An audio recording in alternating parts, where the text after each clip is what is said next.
Hello बच्चों, कैसे हैं आप लोग। उम्मीद है सब लोग बढ़िया होंगे। मैं हर्ष त्यागी बाहुबली फिजिक्स वाला प्लेटफॉर्म पर आप लोगों का स्वागत करता हूं। आई होप आप लोगों को मेरी आवाज आ रही होगी। जल्दी से मुझे कमेंट बॉक्स में बताइए कि आप लोगों को मेरी आवाज आ रही है कि नहीं, और सही आवाज आ रही है कि नहीं।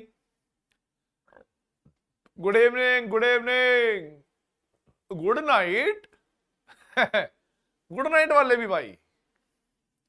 देखिए, कल मैंने आप लोगों को एग्जाम्पल के द्वारा यह बताया था कौन से फंक्शन स्टेट फंक्शन है और कौन से फंक्शन पाथ फंक्शन है।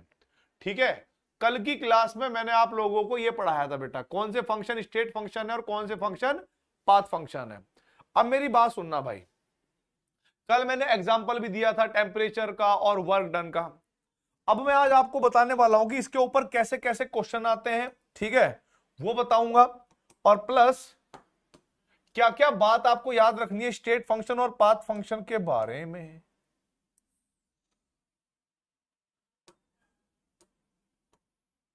देखो भाई, आप क्या करोगे, एक साइड आपको लिखना है स्टेट फंक्शन, ठीक है, स्टेट फंक्शन, और एक आप लिखोगे बेटा जी ऐसे ही पाथ फंक्शन की डेफिनेशन। अंतर भी लिखना है और एग्जांपल भी समझने हैं। अब आप लोगों को एक चीज समझनी है बेटा, पहला पॉइंट क्या है हमारे पास। पहला पॉइंट ये है,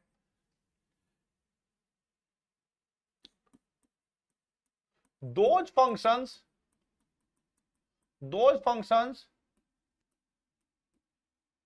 whose value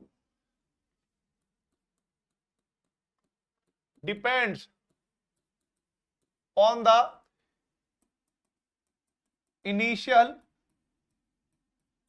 and final state of the system,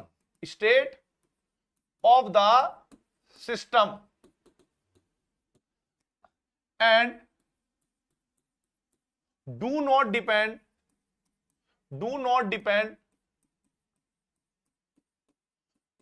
on the path follow. जो भी वो पाथ फॉलो करते होंगे उनके पाथ पर डिपेंड नहीं करता होगा, फिर हम कहेंगे आर कॉल्ड स्टेट फंक्शंस। ठीक है, आर कॉल्ड स्टेट फंक्शंस। ये बात क्लियर हो गई। अब मैं आप लोगों को एक बात और बताने वाला हूं बेटा, वो हमारे पास है पाथ फंक्शन की डेफिनेशन। क्या है वो, जरा देखो ध्यान से। पाथ फंक्शन क्या है, हम कहेंगे भाई those functions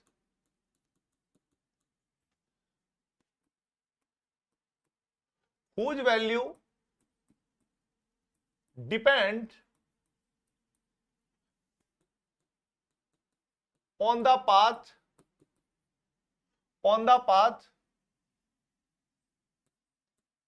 by which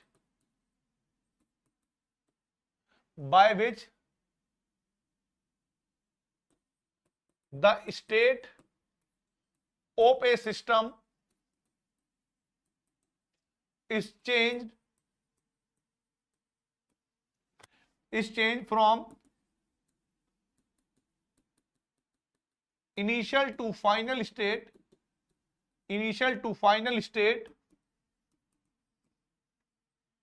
are called path functions। देखो बेटा, यहां पर क्वेश्चन पता है कैसा आता है। क्वेश्चन ये आता है कि दिए गए क्वेश्चनों में से कौन सा पाथ फंक्शन है, कौन सा स्टेट फंक्शन है, इनको याद करना होता है। तो इनको याद करने में बहुत सारे बच्चों को दिक्कत होती है, और मैं आप लोगों को बस एक एग्जांपल दूंगा कि आप पाथ फंक्शन को याद कर लेना और फिर यह सोच लेना कि पाथ फंक्शन को छोड़कर बाकी जितनी भी चीज होंगी वो सारी स्टेट फंक्शन है। अब आप सोचो पाथ फंक्शन कौन से हैं। पाथ फंक्शन एक तो होता है, एग्जांपल दे रहा हूं बेटा मैं, एक तो दे रहा हूं मैं वर्क डन, और एक होता है हीट। क्यू का मतलब हीट। अभी मैं पूरा डिटेल में समझाऊंगा हीट क्या है, वर्क डन क्या है। अभी तो सिर्फ मैं सिंबल शो कर रहा हूं। एक होती heat capacity, CP and CV. ठीक है, इनको क्या बोलते हैं बेटा हम, हीट कैपेसिटी, ये दोनों, heat capacity at constant pressure, heat capacity at constant volume, ये आगे पढ़ने को आएगी। ये चार अगर आपको दिखने को मिल जाए तो समझ जाना कि ये पाथ फंक्शन है। इनके अलावा, ठीक है, इनके अलावा जो भी कुछ होगा वो हमारे पास क्या हो जाएगा बेटा, स्टेट फंक्शन। अब स्टेट फंक्शन क्या होंगे जरा देखो, स्टेट फंक्शन में कौन कौन आएगा? स्टेट फंक्शन में आएंगे हमारे पास टेम्परेचर, प्रेशर, वॉल्यूम, ठीक है, तीन तो ये हो गए।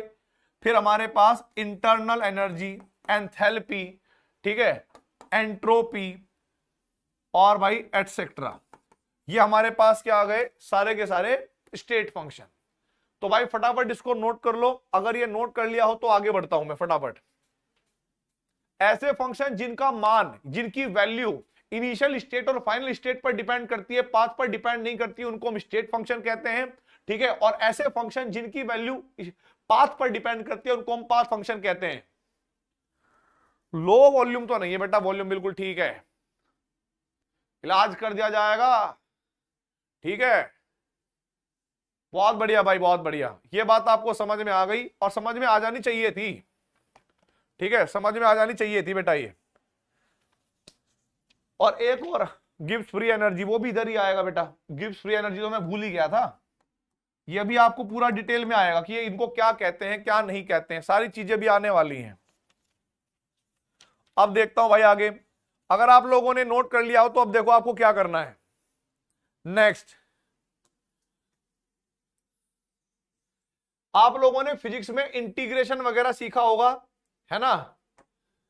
आपने कभी कभी इंटीग्रेशन सीखा होगा, तो ध्यान रखना है बेटा, स्टेट फंक्शन इधर लिख रहे थे हम लोग और पाथ फंक्शन इधर लिख रहे थे हम लोग। अब जरा देखो भाई, यहां पर हमारे पास क्या हो जाएगा? Option number second, option number second क्या है? हेलो हेलो माइक टेस्टिंग, इधर देखो कि भाई आप लोगों ने फिजिक्स में या भाई कहीं पर भी मॉडल उसमें थोड़ा बहुत मैथमेटिक्स पढ़ा होगा, उसमें साइक्लिक इंटीग्रेशन के बारे में जानते होंगे। साइक्लिक इंटीग्रेशन को ऐसे जानते, ऐसे रिप्रेजेंट करते हैं बेटा, एक इंटीग्रेशन बनाएंगे फिर साइकिल बनाएंगे, और किसी भी फंक्शन का जो कि स्टेट फंक्शन होगा, अगर उसका हम साइक्लिक इंटीग्रेशन निकालते हैं तो वो जीरो के बराबर होता है। इसका मतलब क्या हुआ बेटा? इसका मतलब ये हुआ for cyclic process, for cyclic process, अगर कोई भी प्रोसेस साइक्लिक है मान लो, तो उसके लिए जो नेट चेंज आएगा किसी भी स्टेट फंक्शन का, चाहे वो आप एंथैल्पी चेंज कह लो, चाहे आप इंटरनल एनर्जी चेंज कह लो, चाहे आप गिब्स फ्री एनर्जी चेंज कह लो, और चाहे आप एंट्रोपी चेंज कह लो, चाहे आप वॉल्यूम चेंज कह लो, चाहे आप टेम्परेचर चेंज कह लो, चाहे आप बेटा जी प्रेशर चेंज कह लो, अगर कोई प्रोसेस साइक्लिक है, मतलब साइक्लिक प्रोसेस का मतलब होता है कि कोई प्रोसेस चली, एक स्टेट में गई, घूमकर फिर उसी स्टेट में आ गई, तो उनके लिए इनका मान जीरो माना जाएगा। क्या माना जाएगा बेटा जी? जीरो माना जाएगा, कि साइक्लिक प्रोसेस के लिए जितने भी स्टेट फंक्शन होते हैं उनका नेट चेंज जीरो के बराबर होता है। फिर दूसरा डिफरेंस यहां पर क्या देखोगे बेटा, कि जो हमारे पास पाथ फंक्शन होते हैं, अगर उनका आप साइक्लिक इंटीग्रेशन करते हो तो उनकी वैल्यू जीरो नहीं आती, अर्थात डेल्टा वी नाम की कोई चीज नहीं होगी और वो जीरो के बराबर नहीं होगी, ठीक है। या भाई डेल्टा क्यू, वो जीरो के बराबर नहीं होगी, कुछ ना कुछ जरूर होगा उसका मान। तो भाई इस तरीके से आप लोगों को ये समझना है कि जितने भी हमारे पास स्टेट फंक्शन होंगे उनके लिए नेट चेंज साइक्लिक प्रोसेस के लिए क्या होगा बेटा? जीरो के बराबर, और इनके लिए नहीं, ठीक है। अगर ये नोट कर लिया हो, for cyclic process, for cyclic process, done. बहुत बढ़िया भाई, अभी सीख रहे हैं हम लोग, सीख रहे हैं, बहुत बेहतरीन भाई, ये होती है काम की बात, एकदम बेहतरीन भाई, एकदम बेहतरीन।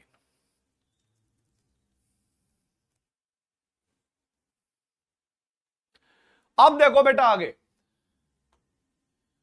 आगे हम बात करेंगे बेटा अलग अलग चीजों के बारे में।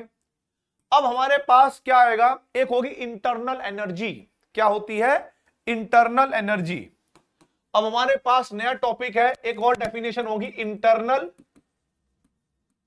Internal energy. इसको ना इसको कुछ किताबों में जो है या पेपर के अंदर या तो यू से डिनोट करेंगे, ठीक है, या तो यू से डिनोट करेंगे, या ऐसे डिनोट करेंगे, ई से डिनोट करेंगे, इंटरनल एनर्जी।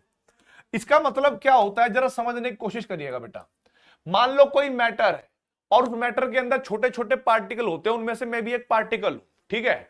हम लोगों को अगर बहुत दूर से देखा जाए किसी स्पेस से, और भाई वो दूर से कोई बड़े इंसान देख रहा हो या कोई भगवान देख रहा हो, कह रहे हैं कि यार ये अर्थ, और उसके लिए अर्थ भी छोटी सी चीज हो, है ना, अर्थ उसके लिए सिस्टम हो, कह रहा है यार अर्थ पे ये कीड़ों मकोड़े से कौन घूम रहे हैं, ऐसे कर रहे हैं।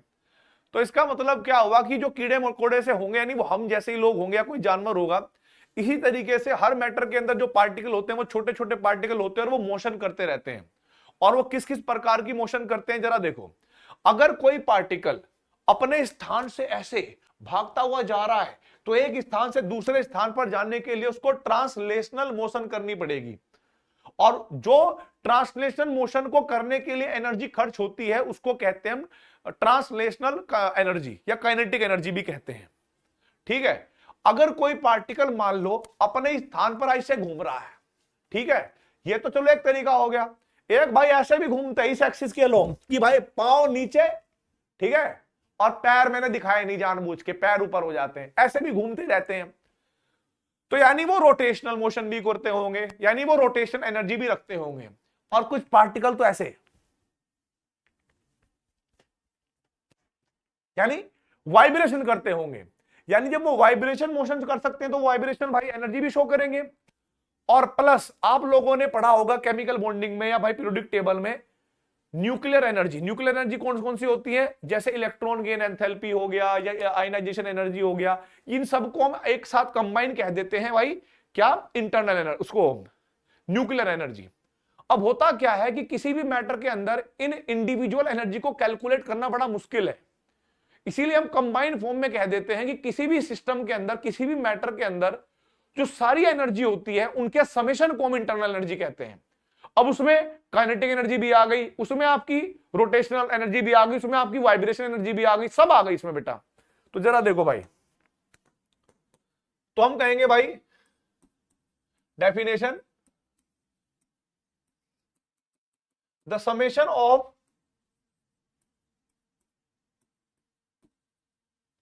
all energies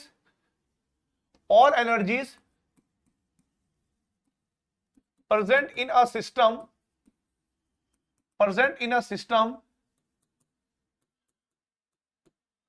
is known as internal energy, ठीक है भाई। it is a state function।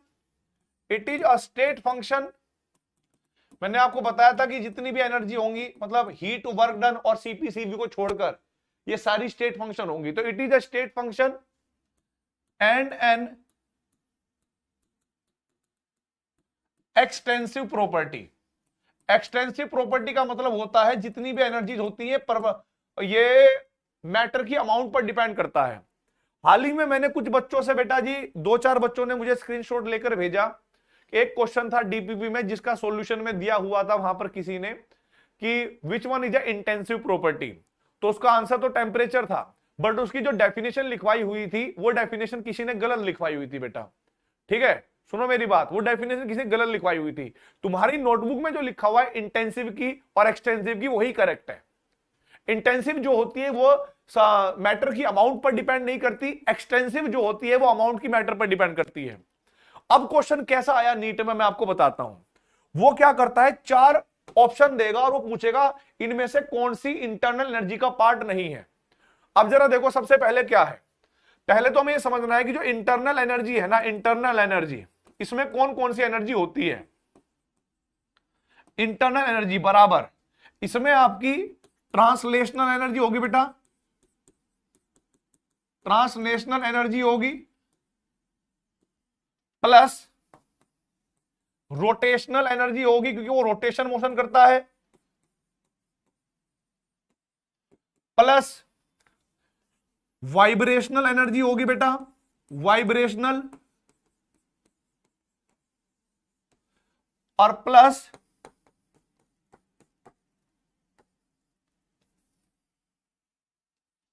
बाद में कहोगे एनर्जी की स्पेलिंग ठीक नहीं लिखी, प्लस न्यूक्लियर एनर्जी, ये सभी की सभी इस कैटेगरी में आती है। आप लोगों ने फिजिक्स में पढ़ा होगा ग्रेविटेशनल एनर्जी, तो वो क्या करता है भाई, चार ऑप्शन में एक ऑप्शन जो है चार में से इनमें से तीन रखेगा और एक रख देगा भाई क्या वहां पर, ग्रेविटेशनल, और ये पूछेगा इनमें से कौन सी एनर्जी है जो इंटरनल एनर्जी का पार्ट नहीं है। हिंदी में समझा देंगे बेटा। देखो ऐसा होता है, इंटरनल एनर्जी को हिंदी में बोलते हैं आंतरिक ऊर्जा, अंदर की ऊर्जा। और हमें पता है कोई भी पदार्थ हो, कोई भी सब्सटेंस हो, वो छोटे छोटे कणों से मिलकर बना होता है, छोटे छोटे पार्टिकलों से मिलकर बना होता है, ठीक है। और जो छोटे छोटे पार्टिकल हैं ये निरंतर गति करते रहते हैं। आपको यह भी पता होगा कि जो पार्टिकल होते हैं वो तीन प्रकार की गति करते हैं। या तो कोई पार्टिकल अपने स्थान से दूसरे स्थान पर जाएगा, ट्रांसलेशनल गति करेगा, मोशन करेगा, या वो अपने स्थान पर रहकर घूमेगा, इसको रोटेशनल मोशन कहते हैं, या अपने स्थान पर रहकर कंपन करेगा, वाइब्रेशन करेगा, तो उसको हम वाइब्रेशन मोशन कहते हैं।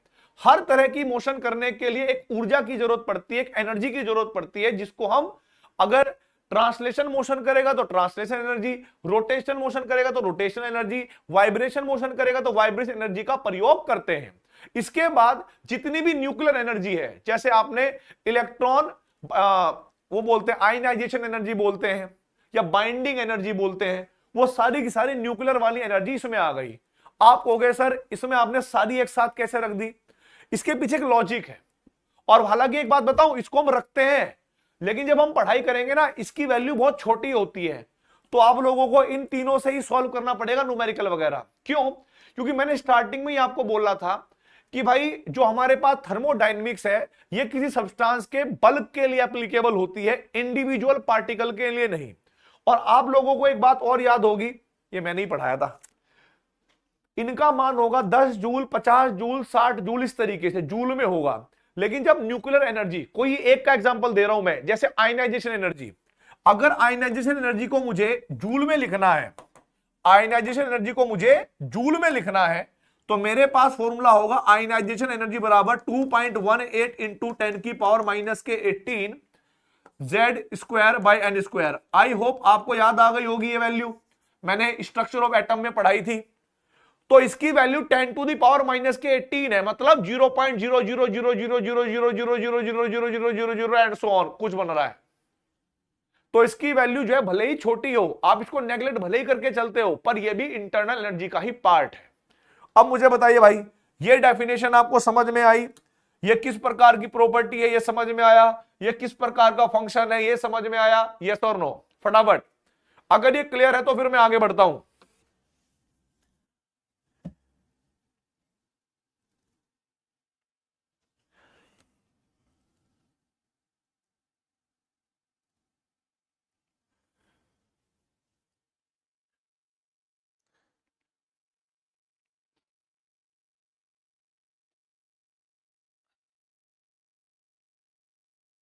ठीक है भाई, बिल्कुल ठीक है। अब मैं आप लोगों को थोड़ा सा इंट्रोडक्शन देना चाहता हूं बेटा, किसका? थोड़ा सा इंट्रोडक्शन देना चाहता हूं बेटा मैं आपको वर्क डन का। किसका दिखाना चाहता हूं भाई? वर्क डन का। और वर्क डन क्या होता है थोड़ा समझाने की कोशिश करूंगा, शायद आप समझ जाएं। ठीक है, वर्क डन यानी काम हम कैसे कैलकुलेट करेंगे। आप लोगों ने फिजिक्स में यह पढ़ा होगा कि वर्क बराबर होता है फोर्स इनटू में डिस्प्लेसमेंट। वेक्टर क्वांटिटी होती है फोर्स और डिस्प्लेसमेंट, है ना। वर्क डन बराबर होता है फोर्स इनटू में डिस्प्लेसमेंट। अब मुझे क्या करना है जरा समझने की कोशिश करिएगा। अगर मैं एरिया से मल्टीप्लाई कर दूं और एरिया से डिवाइड कर दूं, एरिया से मल्टीप्लाई कर दूं, एरिया से डिवाइड कर दूं, तो मुझे क्या काम करना पड़ेगा? फोर्स अपॉन एरिया क्या कहलाता है बेटा जी? पी। और डी और वी क्या कहलाता है? Area, volume. क्योंकि अगर हम एरिया की मल्टीप्लाई लेंथ से करते हैं या डिस्टेंस से करते हैं तो हमारे पास ये यूनिट बन जाती है सेंटीमीटर क्यूब या मीटर क्यूब, तो यहां पर वॉल्यूम आ जाएगा। क्लियर है? पीवी। अब जो वर्क डन होता है ना बेसिकली वो होता है external pressure in change in volume. अब मैं आपको छोटी सी एक बात बताना चाहूंगा, ये तो डायमेंशन के बेसिस पे बोला मैंने, प्रेशर इनटू में वॉल्यूम। पर जो प्रेशर इनटू में वॉल्यूम है वो कौन सी वॉल्यूम होती होगी? जैसे मान लीजिएगा मेरे पास एक कंटेनर है बेटा, इस कंटेनर में मैंने कोई गैस रखी हुई थी और उस पर मूवेबल पिस्टन लगाई हुई थी, ठीक है, और इसका वॉल्यूम क्या होता है बेटा, V1 होता है। अगर मैं इसको हीट दूंगा तो ये ढक्कन अपने आप ऊपर जाने लगेगा थोड़ी देर में। आप लोगों ने देखा होगा जब किसी चीज को गर्म करते हैं तो ऊपर का ढक्कन भाप बनती है, वो ढक्कन ऊपर जाने लगता है। तो जब ये ढक्कन ऊपर जाएगा तो मान लो ये दूसरी स्टेट में चला गया, जिसको जहां पर वॉल्यूम हो गया V2, ठीक है, जहां पर वॉल्यूम क्या हो गया V2। अब इस पर एक प्रेशर अप्लाई हो रहा था जिसको हम कहते थे एक्सटर्नल प्रेशर। तो बेटा अगर हमें वर्क डन कैलकुलेट करना हो तो मैं आपको बताऊंगा, प्रेशर की मल्टीप्लाई इस वॉल्यूम से करनी होती है जो वॉल्यूम हमारे पास चेंज हुआ पहले से। यानी पहले वॉल्यूम इतना था, अब वॉल्यूम इतना है, चेंज कितना होगा इसके। तो जो चेंज इन वॉल्यूम होता है वो होता है V2 माइनस V1। ये बात आपको समझ में आ गई होगी। तो यहां पर जो तो मैंने डायमेंशन लिखे, तो वर्क डन जो है बेसिकली वो होगा हमारे पास एक्सटर्नल प्रेशर इनटू में डेल्टा V कह लो या DV कह लो। मैं अब इसको PDV लिख रहा हूं, चेंज इन वॉल्यूम, ठीक है। अब इसमें जो प्रेशर है ना, प्रेशर, इसकी यूनिट क्या होती है, ATM, और वॉल्यूम क्या दे रखी होगी बेटा, लीटर में। तो कभी कभी ऐसा होगा कि आपको क्वेश्चन में प्रेशर दे रखा होगा ATM में, वॉल्यूम दे रखी होगी किसमें भाई, क्या बोलते हैं उसको, लीटर में या डेसीमीटर क्यूब में। लेकिन जो चार ऑप्शन दे रखे होंगे उनमें दे रखा होगा जूल। अब मेरी एक बात समझना, यूनिट कन्वर्जन की बात है ये, ठीक है भाई। अगर कहीं पर भी ऐसे आ जाए कि हमें 1 ATM लीटर को जूल में कन्वर्ट करना हो तो हम 101 से मल्टीप्लाई करेंगे। और यदि कभी 1 बार लीटर को मल्टीप्लाई करना पड़ जाए, जूल में कन्वर्ट करना पड़ जाए, तो आप जूल से मल्टीप्लाई करोगे। आप सोच रहे होगे कि सर ये कैसे, ये तो पॉसिबल, मतलब कैसे बनाया आपने।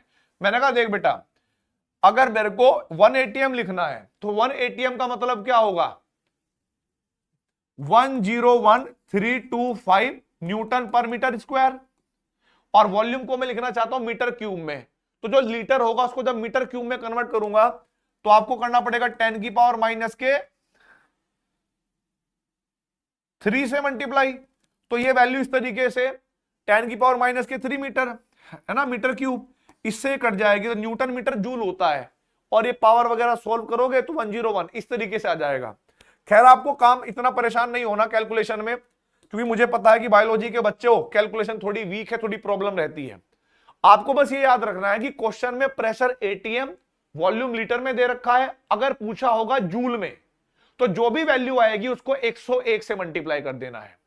और अगर बार में दे रखा है और 80 लीटर में दे रखा है वॉल्यूम, तो फिर जो भी आंसर आएगा उसको 100 से मल्टीप्लाई कर देना है। बस हमें इतना पता होना चाहिए और कुछ नहीं। और ध्यान रखना है, अगर आंसर कैलोरी में दे रखा होगा तो यह भी पता होना चाहिए कि एक कैलोरी के अंदर 4.18 जूल होता है। कभी कभी ऐसा भी हो सकता है कि आपको जूल को कैलोरी में कन्वर्ट करना पड़े या कैलोरी को जूल में कन्वर्ट करना पड़े। अब आप मुझे बताओ, ये छोटी छोटी सी बात आपको समझ में आई कि नहीं आई। थर्मोडायनेमिक्स का इंट्रोडक्शन चल रहा है अभी ये, और इसके बाद मैं थर्मोडायनेमिक्स चालू कर दूंगा अगले 10 मिनट में, ठीक है। कि अगर किसी न्यूमेरिकल में ATM लीटर यूनिट हो, उसको हमें जूल में कन्वर्ट करना हो, अपने आंसर को 101 से मल्टीप्लाई कर दो। अगर बार ATM को जूल में कन्वर्ट करना है 100 से मल्टीप्लाई कर दो। कैलोरी को जूल में कन्वर्ट करना है 4.18 से मल्टीप्लाई कर दो, बात खत्म।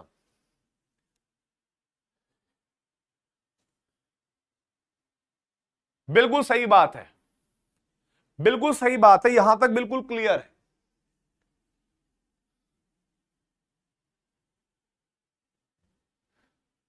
अब जरा देखो भाई, अब जरा यहां पर देखो भाई क्या कहता है ये। अब हम पढ़ेंगे साइन कन्वेंशन। क्या पढ़ेंगे भाई,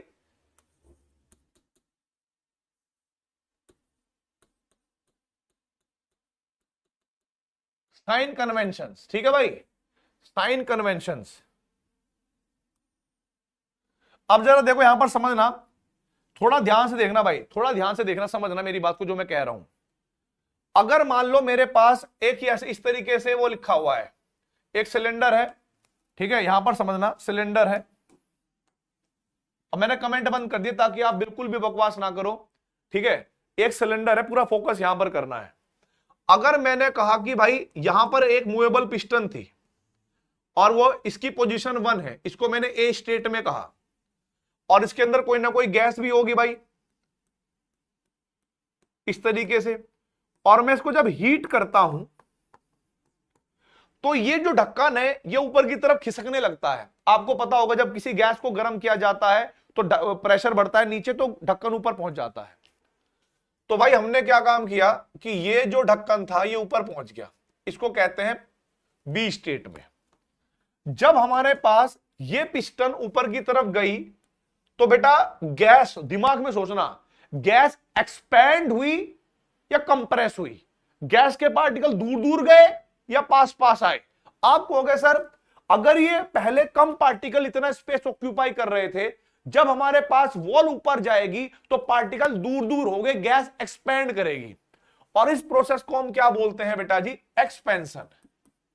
क्या बोलते हैं, एक्सपेंशन, की गैस एक्सपेंशन हुई। ठीक है, गैस एक्सपेंशन हुई, आपने हीट किया, आपने हीट दी इसको, और ढक्कन अपने आप ऊपर जाएगा या तुम लेकर जाओगे, बताना भाई। जब हम किसी सिस्टम को हीट देते हैं तो हीट तो चलो हम दे रहे हैं, ये ढक्कन अपने आप ऊपर जाएगा खिसक के, या हम इसको खिसकाएंगे, चल भाई बेड़ बांधते हैं, रस्सी बांधते हैं, इसको खींचते हैं।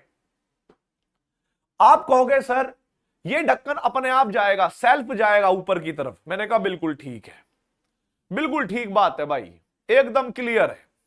अब मेरी बात सुनना भाई, आप लोगों ने कभी कभी ऐसा भी देखा होगा मेरे दोस्तों कि मान लीजिए कोई सिस्टम है और उस पर मूवेबल पिस्टन रखी हुई है यहां पर ए स्थिति में, और आपने क्या कर दिया, इस पर एक्सटर्नल प्रेशर लगा दिया, इसको दबा दिया, और जब दबाओगे तो ये पिस्टन खिसक कर नीचे आ गई।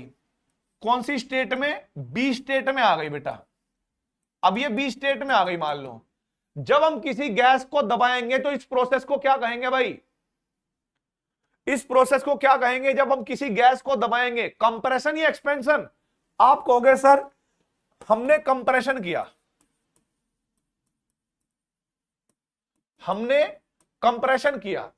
ध्यान रखना है, एग्जांपल दे रहा हूं बेटा, मैं एग्जांपल दे रहा हूं। मान लो साइकिल का टायर है, उसमें मैं हवा भर रहा हूं, ओइंग, ओइंग, ओइंग, ओइंग, हवा भरता जा रहा हूं कंटिन्यू। तो जब मैं हवा भरूंगा तो आप लोगों ने देखा होगा कि मैं उस पंप पर, मतलब मैं उस गैस को दबा रहा हूं ताकि वो अंदर आगे चली जाए कहीं, है ना। मैं उस गैस को दबा रहा हूं, तो मैं क्या कर रहा हूं, वर्क उस वाले सिस्टम पे कर रहा हूं, है ना। और आप लोगों ने ध्यान से देखा होगा जब आप साइकिल के टायर में या कभी भी हवा भरते हो तो जो पंप होता है ना, पंप वो नीचे से गर्म होता है, आप टच करके देखना गर्म होता है। इसका मतलब क्या हुआ कि इससे कुछ हीट निकलकर बाहर जाएगी। क्या हो जाएगा बेटा, हीट निकलकर बाहर जाएगी। अब बेटा हिंदी में ना, हिंदी में पॉजिटिव चार्ज को बोलते हैं धन, धन चार्ज, धनावेश, और नेगेटिव चार्ज को बोलते हैं ऋणावेश, मतलब ऋण, नेगेटिव।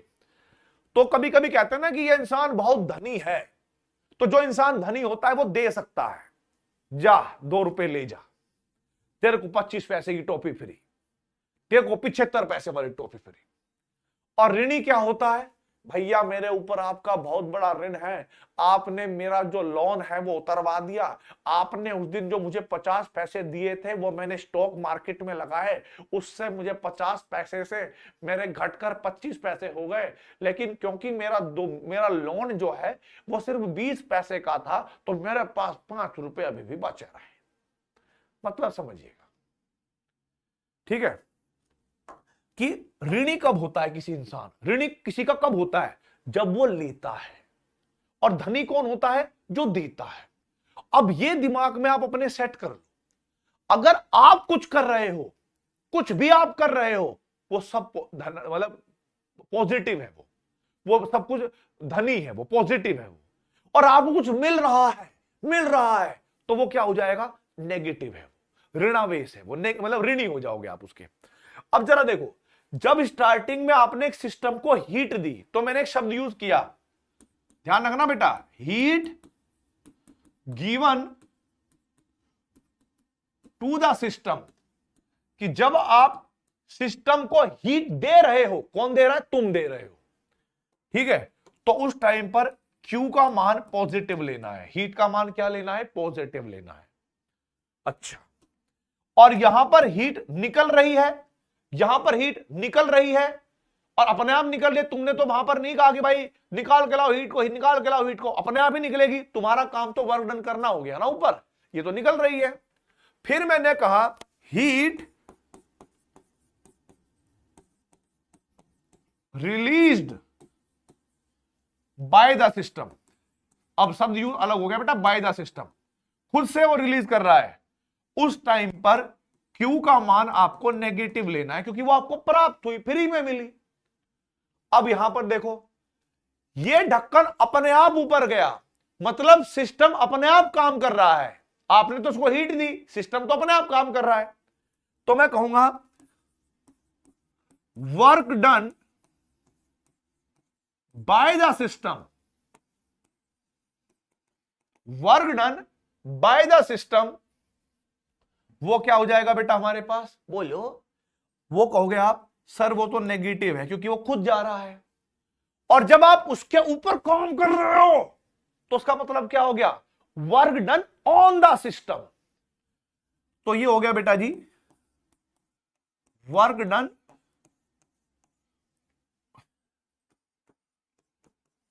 On the system.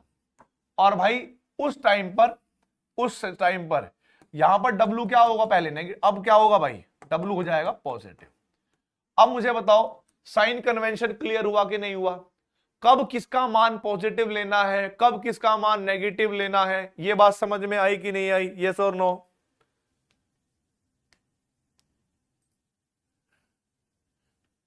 क्या आपको ये बात समझ में आ गई बेटा, यस और नो।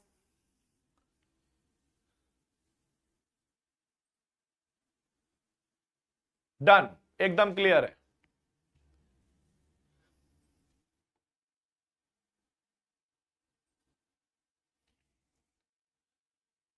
अब देखो भाई, ओ भाई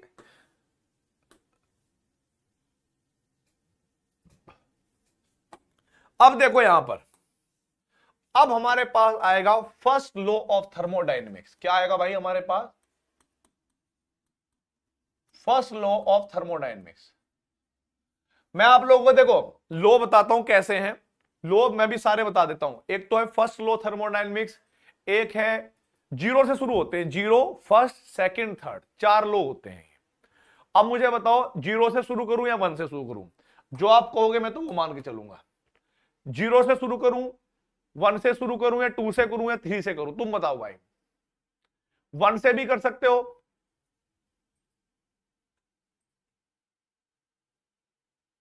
जीरो से शुरू करना है,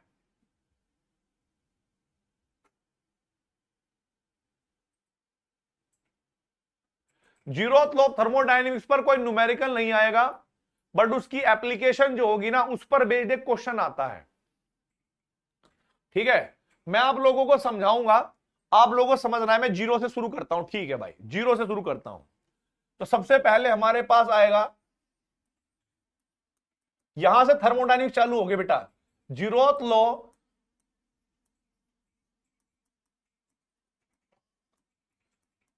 of thermodynamics. Zeroth law of thermodynamics क्या होता है इधर समझाता हूं मैं आप लोगों को इसकी अंग्रेजी बाद में बताऊंगा। ठीक है, आप मुझे बताइए जो हीट का फ्लो होता है वो ठंडे से गर्म की तरफ होता है, गर्म से ठंडे की तरफ होता है, बताइए, बोलो बेटा। जो हीट का फ्लो होता है वो ठंडे से गर्म की तरफ होता है, गर्म से ठंडे की तरफ होता है, बता दीजिए एक बार।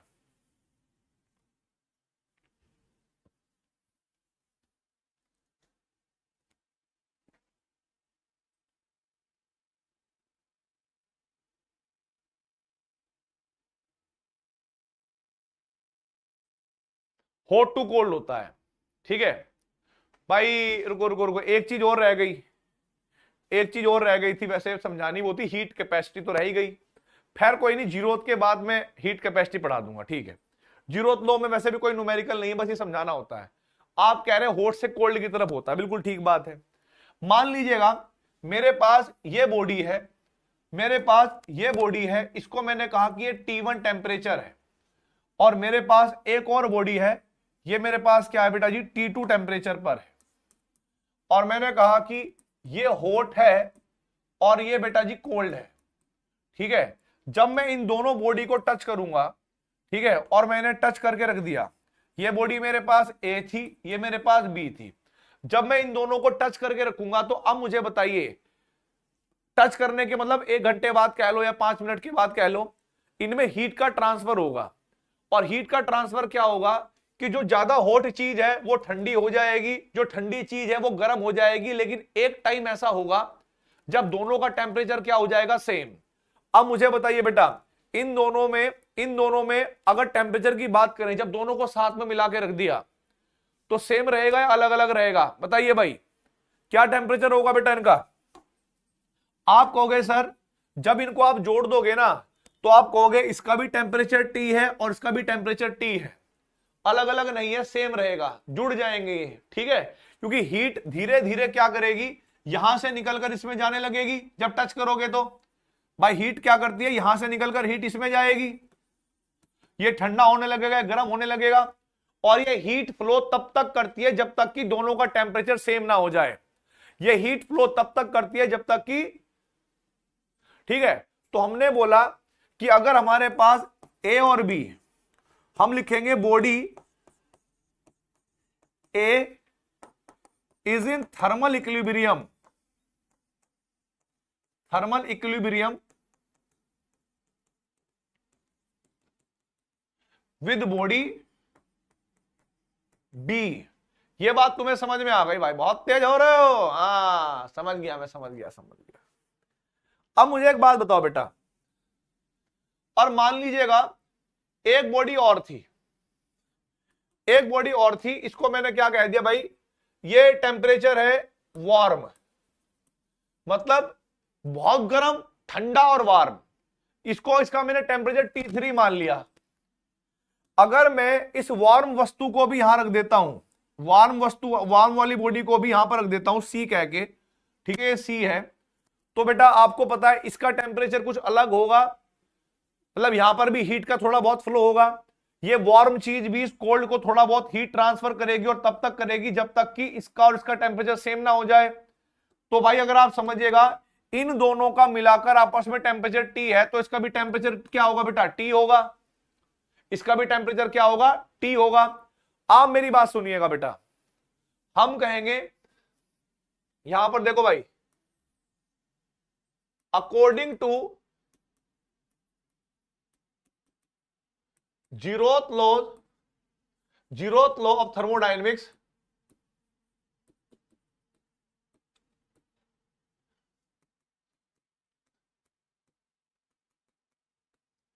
if body A and B are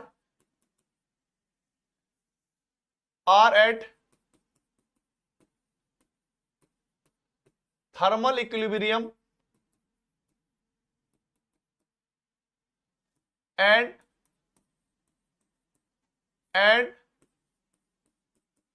body B and C are also in thermal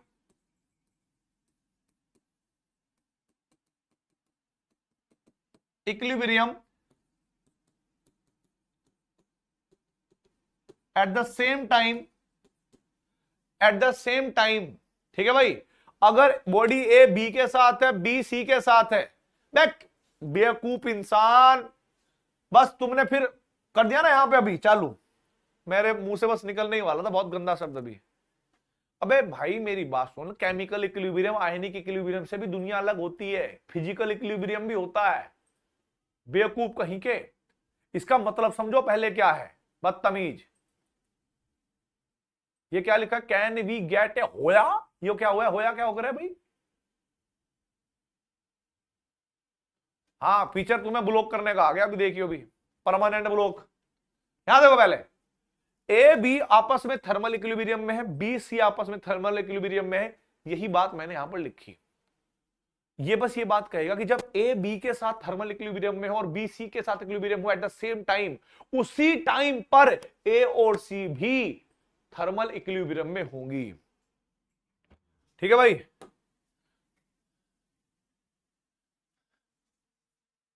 eight the same time body A and C will also be in thermal equilibrium. ठीक है, टेम्परेचर उसका भी समान होगा और कुछ नहीं है, इसमें कोई न्यूमेरिकल नहीं है ना, इसमें कोई न्यूमेरिकल। अब फटाफट मुझे बताइए कमेंट बॉक्स में, क्या आप लोगों ने नोट कर लिया? अगर ये आप लोगों ने नोट कर लिया तो भाई बहुत बढ़िया बात है, अगर नोट नहीं करा है फिर बेकार बात है।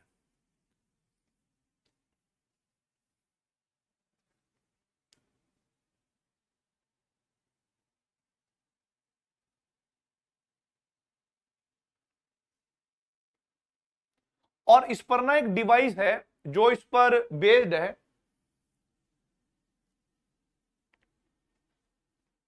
ठीक है, अब मेरी बात सुनना भाई, अब मेरी बात सुनना, इस पर एक डिवाइस है जो काम करती है, वो है थर्मोमीटर।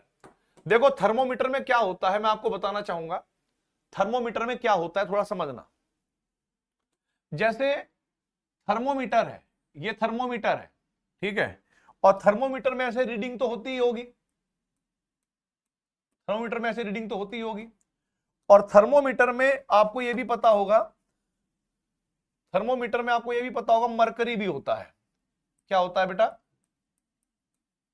मरकरी भी होता है। अब इसमें आप समझना कि जब थर्मोमीटर में हम कभी अपना बुखार नापते हैं तो भाई ऐसे मुंह में थर्मोमीटर ले लेते हैं, थोड़ी देर के लिए रीडिंग लेते रहते हैं, तो होता क्या है, थर्मोमीटर यूज होता है हमारी बॉडी का टेम्परेचर मेजर करने में। तो सपोज करो होता क्या होगा, इधर हमारी बॉडी होगी बेटा, इधर भी हमारी बॉडी होगी, और यहां पर भी हमारी बॉडी होगी। ऊपर मैं बॉडी नहीं लिखूंगा क्योंकि ऐसा तो है नहीं कि तुम पूरा का पूरा मुंह में थर्मामीटर ले लेते हो, चबा लेते हो, है ना। तीन साइड से होगी, एक तरफ थोड़ा सा बाहर निकला रहेगा। ठीक है, तो भाई देखो अब यहां पर क्या है कि जैसे बॉडी रखी हुई है, तो ये जो बॉडी का जो टेम्परेचर है इसको मेजर करने के लिए हम थर्मोमीटर यूज करते हैं। और इसमें होता क्या है जरा समझिएगा, बॉडी जो है थर्मामीटर के वॉल से टच होती है। ठीक है, क्योंकि हमें पता है कि अगर हम मरकरी को चख ले या खा ले तो मर जाते हैं, है ना। तो बॉडी जो है वो थर्मामीटर की वॉल से टच होती है, जिससे वॉल को पता लगता है कि भाई बाहर का टेम्परेचर गर्म है या ठंडा है। और वॉल जो है मरकरी से टच होती है, फिर मरकरी को बताती है भाई बाहर माहौल बहुत गर्म है या ठंडा। इसका मतलब क्या होता है, मरकरी के टेम्परेचर से ही पता लगता है कि हमारी बॉडी का टेम्परेचर क्या है। क्योंकि अगर ये वस्तु ए है, ये बी है, तो ये सी होगी। ए और बी थर्मल इक्विलिब्रियम में है तो बी और सी इक्विलिब्रियम मतलब थर्मल इक्विलिब्रियम में होंगे, तो सही बात है कि जो बॉडी का टेम्परेचर है वही मरकरी का भी टेम्परेचर होगा। इसी तरीके से हम थर्मोमीटर से रीडिंग लेते हैं अपने बुखार की। तो यहां पर लिखेंगे भाई नोट पॉइंट, वो क्या होगा, एक मिनट दे दो भाई। हाँ हाँ, क्या होगा भाई जरा देखो यहां पर, ये कह रहा है भाई ऐसे कि thermometer is the device, thermometer is the device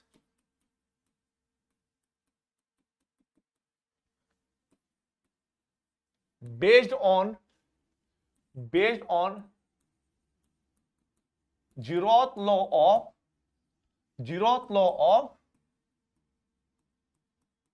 thermodynamics.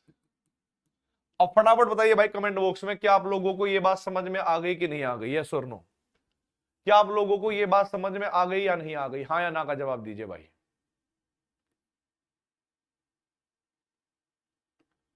क्या आप लोगों को यह बात समझ में आ गई बेटा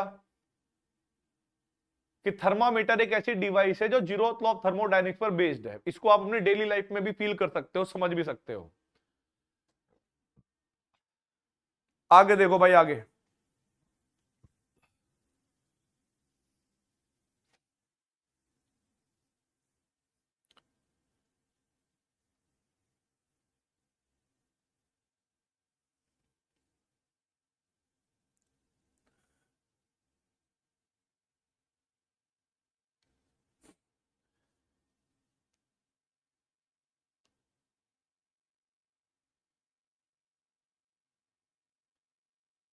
ठीक है भाई। अब अगला टॉपिक क्या है, हीट कैपेसिटी। बदतमीजो सुन लो यहां पे, अगला पार्ट क्या है हमारे पास, हीट कैपेसिटी। जो मैंने अभी आपको थोड़ा सा बताया था ना वो वहां पर हीट कैपेसिटी, उसी को बताने वाला हूं। हीट कैपेसिटी क्या होती है, हीट कैपेसिटी क्या होती है, इसको डिनोट करते हैं हम लोग सी से, ठीक है, सी से। अब मेरी बात समझना भाई क्या है, आप मुझे बताओ यार, अगर कोई चीज का टेम्परेचर गर्म हो रहा है, ठीक है, तो जितना उसमें टेम्परेचर में चेंज हो रहा होगा, क्या उसकी हीट में भी चेंज हो रहा होगा। एग्जांपल बता देता हूं एक मैटर बना के, ठीक है, ये है, इसकी कोई ना कोई हीट है, सपोज करो इसकी कोई ना कोई हीट है और इसका कोई ना कोई टेम्परेचर भी होगा, और ये बहुत वेरी हॉट स्पीसीज है, वेरी हॉट ऑब्जेक्ट है, या भाई एक तरीके से मैंने लोहा मान लिया, लोहा है पूरा रक्त, पूरा रेड हॉट मैंने मान लिया। आप मुझे बताओ जब बिल्कुल रेड हॉट हमारे पास आयरन होगा तो उसकी हीट ज्यादा होगी, उसका टेम्परेचर भी ज्यादा होगा कि नहीं होगा, सोच के देखना। मतलब मैं भाई एक बार ध्यान रखना है, कोई भी बच्चा please, it's a humble request, अगर तुम ये मानते हो ना कि भाई सर ने लाइफ में जो है ज्यादा रिक्वेस्ट नहीं करी हमसे, बट एक रिक्वेस्ट कही है कि सर प्लीज सर की बात माननी है। वो बात क्या माननी है कि ये सब्जेक्ट ऐसा है, अगर आप मेरी बातों का जवाब देते रहे और अपनी लाइफ, अपने घर, अपने किचन, अपने आस पड़ोस को देखते रहे, मतलब माइंड में, ऐसे नहीं कि जा रहे हो एकदम से बर्तन उठा के देख जा रहे हैं, ठीक है, माइंड में, तो ये सब्जेक्ट ऑटोमेटिक आपके दिल में घुसेगा।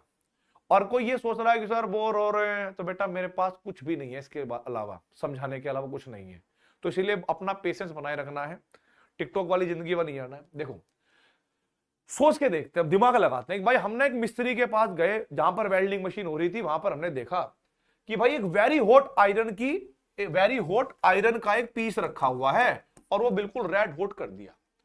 तो मुझे एक बात बताओ, अगर वो वेरी हॉट है तो उसका टेम्परेचर हाई होगा या लो होगा, ये सोच के बताओ, ये टेम्परेचर हाई होगा या लो होगा, बताना बेटा एक बार, टेम्परेचर हाई होगा या लो होगा,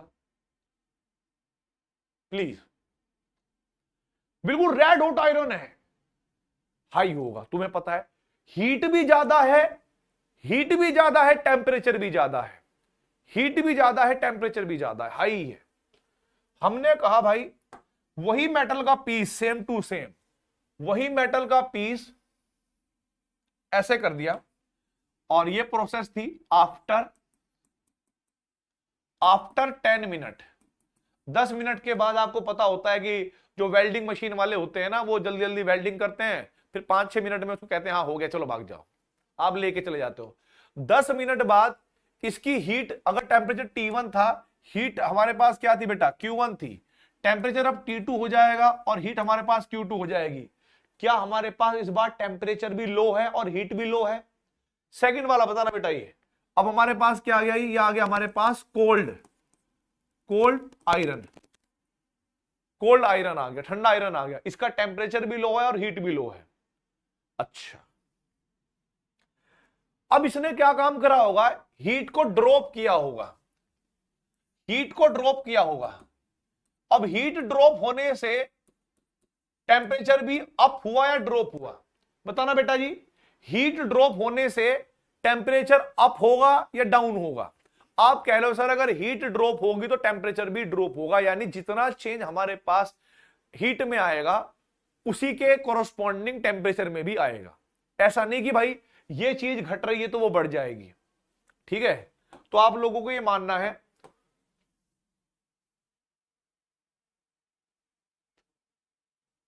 बिल्कुल सही बात है।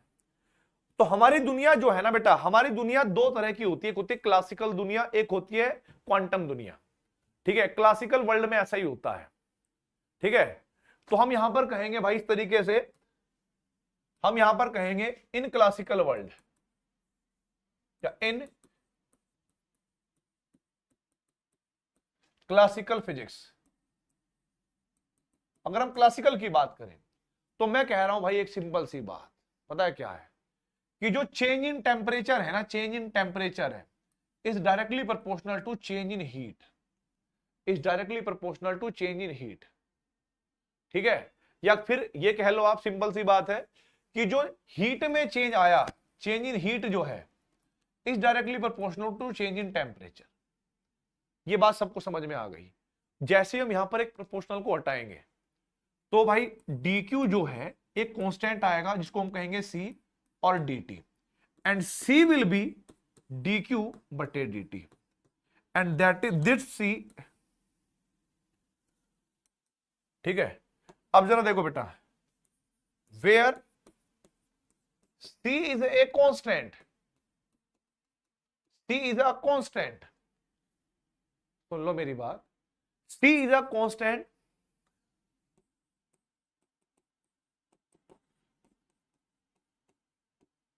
which is known as total heat capacity of the matter।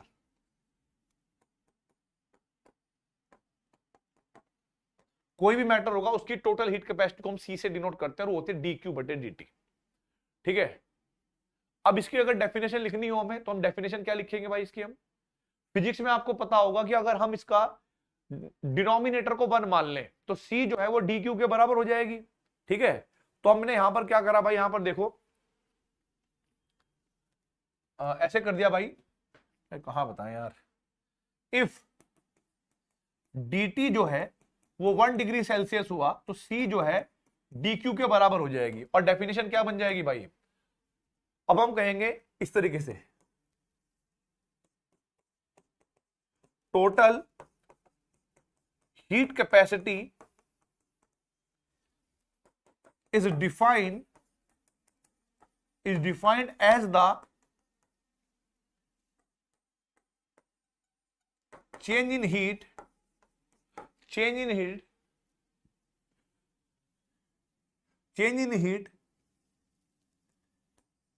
by the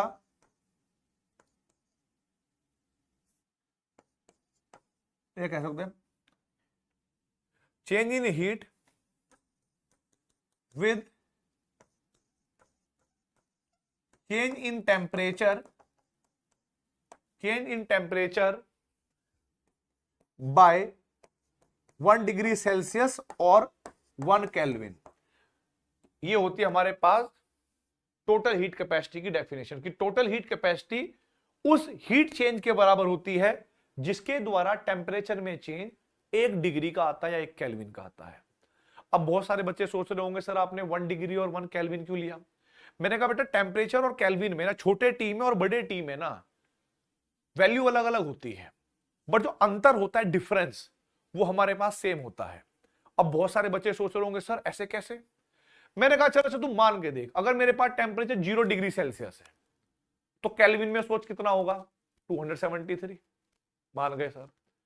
अब इसको 1 डिग्री बढ़ा दे, अगर मैं 0 से 1 डिग्री पे गया उधर मैं 273 से 274 केल्विन पे भी तो जाऊंगा। हाँ, इधर डिफरेंस कितने का आया? 1 का। उधर भी डिफरेंस कितना आएगा? 1 का। तो मतलब जो चेंज होगा चाहे आप उसको मैं 1 डिग्री का करो या 1 केल्विन का करो उससे कोई फर्क नहीं पड़ेगा। यहां से हमारी इसकी डेफिनेशन हो गई कि भाई total heat capacity defined at the change in heat with change in temperature by 1 degree अगर हम लेके आए तो, या 1 केल्विन। आप मुझे बस इतनी सी बात और बता दो, ठीक है, आप मुझे बस इतनी बात बता दो, तो मैंने समझाने के लिए किया था। आप इसको बनाना चाहते हो तो बना लेना, नहीं बनाना चाहते हो तो भी कोई दिक्कत नहीं, क्योंकि मुझे तो फील देना है तुम्हें। अगर मैं यूनिट की बात करूं कि भाई इसकी यूनिट क्या होगी, ठीक है, लिख लेना भाई, बोर्ड छोटा है मैं इधर लिख रहा हूं। यूनिट की बात करूं कि unit of C, total heat capacity की यूनिट कितनी होगी, तो आप लिखोगे ऊपर है जूल मतलब हीट और नीचे क्या है केल्विन या डिग्री सेल्सियस, कुछ भी कर लो आप। तो इसकी जो यूनिट आएगी वो आएगी जूल पर केल्विन या फिर बराबर जूल पर डिग्री सेल्सियस, बात एक ही है। माइनस के ठीक है, यही कर लो, जूल पर केल्विन और जूल पर डिग्री सेल्सियस। अब मुझे फटाफट बताइए कमेंट बॉक्स में, क्या आप लोगों को ये बात समझ में आई, मतलब ये फीलिंग समझ में आई कि नहीं आई? अभी हीट कैपेसिटी खत्म नहीं हुआ है, अभी हीट कैपेसिटी और प्रचंड रूप लेगा, टेंशन ना लो आप, ठीक है, और प्रचंड रूप लेगा बेटा।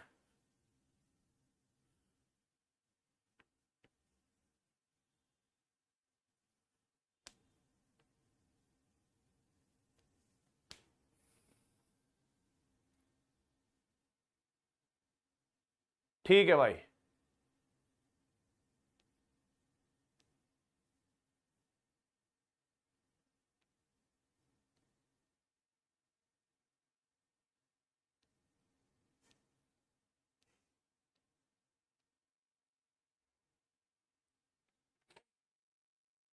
अभी आएगा बेटा, अभी आएगा।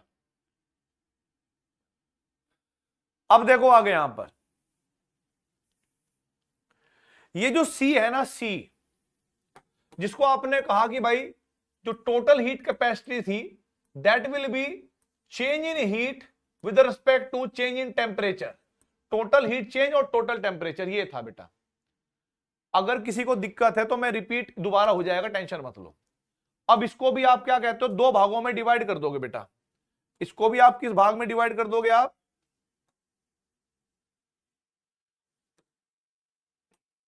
दो भागों में डिवाइड कर दोगे।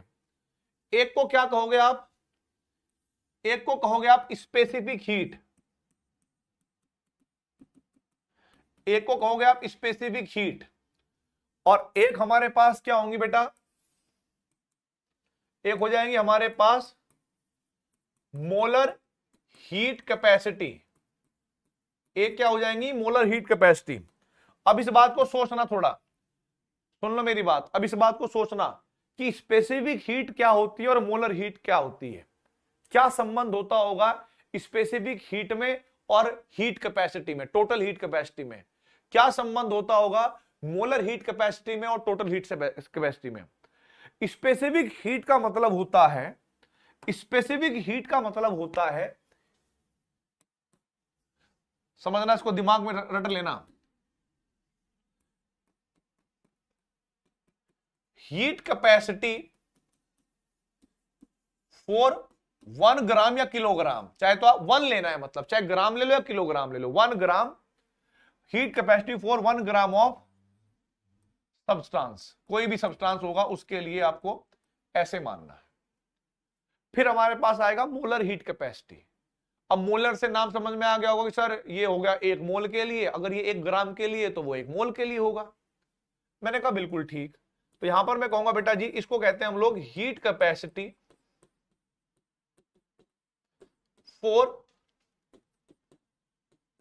1 मोल ऑफ सब्सटेंस। ठीक है, ये आ गया भाई। अरे सर ये बात तो पता चल गई, बट इसका फॉर्मूला क्या होगा और इसका आंसर कैसे निकालेंगे हम।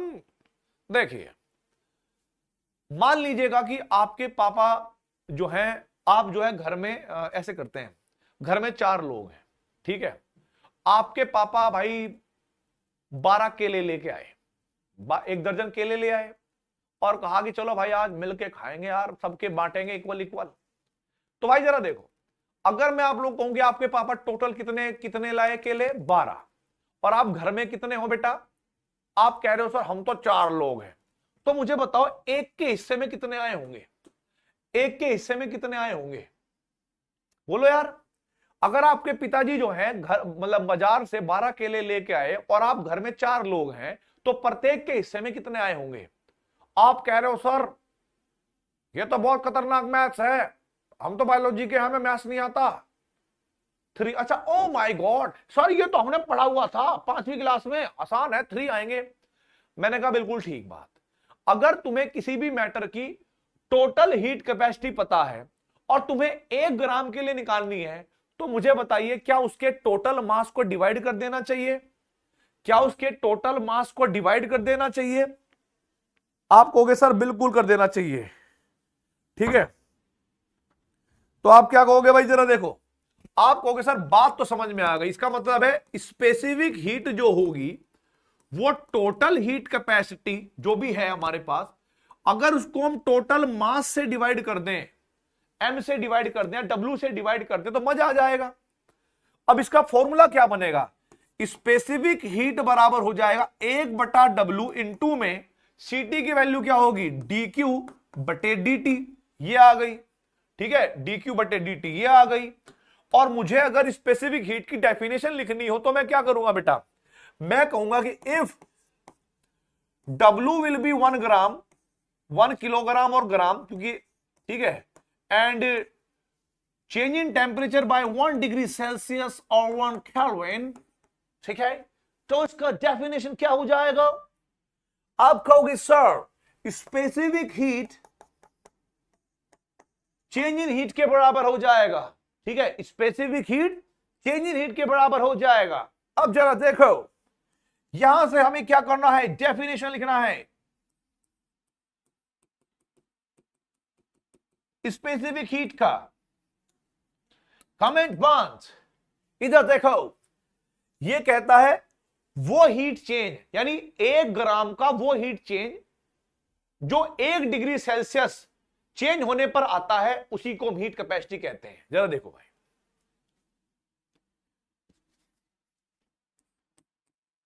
द हीट चेंज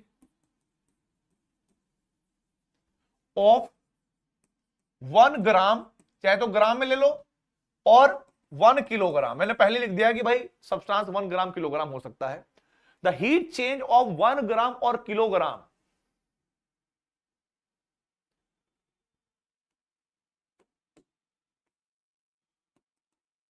अराइजेस मतलब होती है, होना, bye changing the temperature, by changing the temperature, by changing the temperature by 1 degree Celsius or 1 Kelvin is known as specific heat, specific heat। और कोई तुमको अगर इसका यूनिट पूछे तो तुम्हें क्या करना है, देखो यूनिट, इधर क्या है हमारे पास जूल, यहां क्या है ग्राम, और यहां क्या है डिग्री सेल्सियस। तो ये तो ग्राम में हो सकती है, किलोग्राम, वो तुम्हारा डिपेंड करता है, वो सब्सटेंस कुछ भी हो सकता है। तो इसको लिख सकते हैं हम जूल, फिर लिखेंगे किलोग्राम इनवर्स केल्विन इनवर्स, ये भी हो सकता है,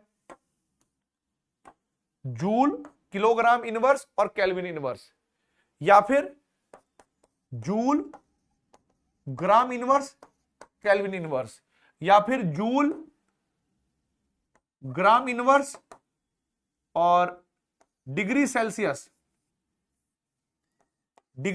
का इनवर्स। भाई इस तरीके से जो है वो यूनिट को बता सकता है। आप मुझे बताइए स्पेसिफिक हीट को समझ पाए कि नहीं समझ पाए? स्पेसिफिक हीट उस हीट के बराबर होती है जब हमारे पास सब्सटेंस 1 ग्राम हो और वो हीट चेंज हो जो 1 डिग्री के चेंज होने पर आया हो, 1 डिग्री टेम्परेचर के चेंज होने पर आया हो, या 1 केल्विन के चेंज होने पर आया हो।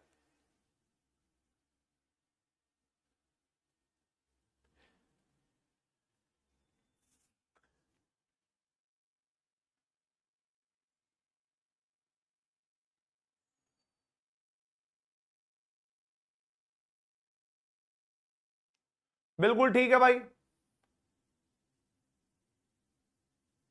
बिल्कुल ठीक है बेटा, बिल्कुल ठीक है।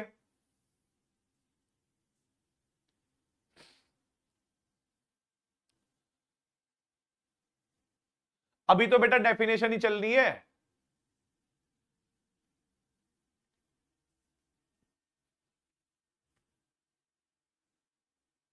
रिपीट कर देते हैं, कोई बात नहीं, रिपीट कर देते हैं, मतलब थर्मोडायनेमिक्स चैप्टर है, इसमें हम खुद नहीं चाहते कि आप में इतनी सी भी दिक्कत है। रिपीट करते हैं, वापस सुनिए।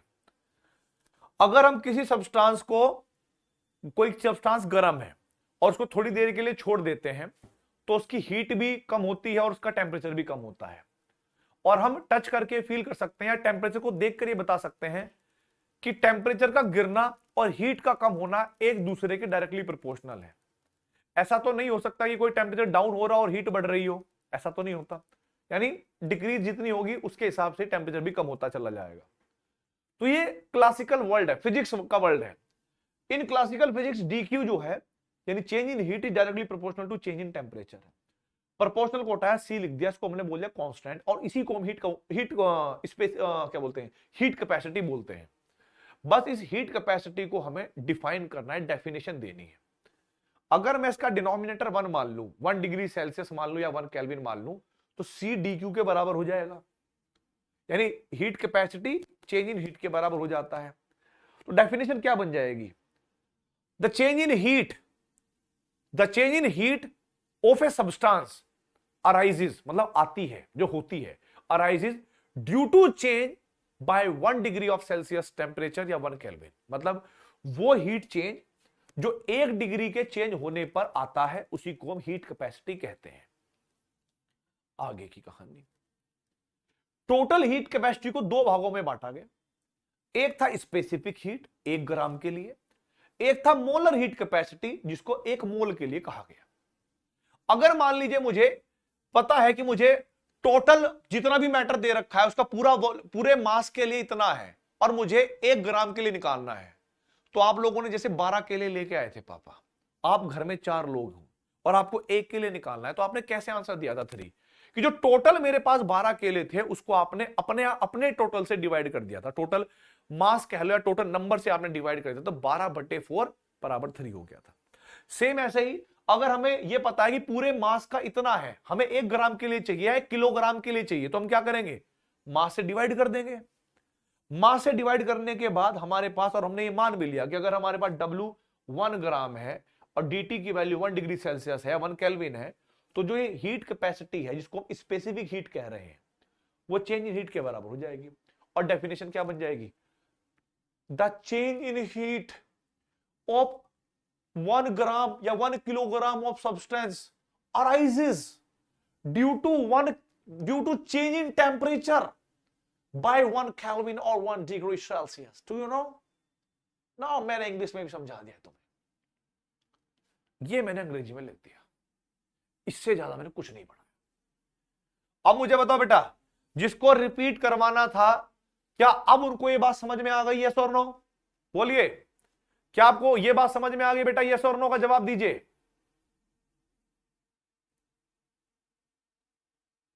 बिल्कुल सही बात है भाई, ये तो कमाल की बात हो गई बेटा।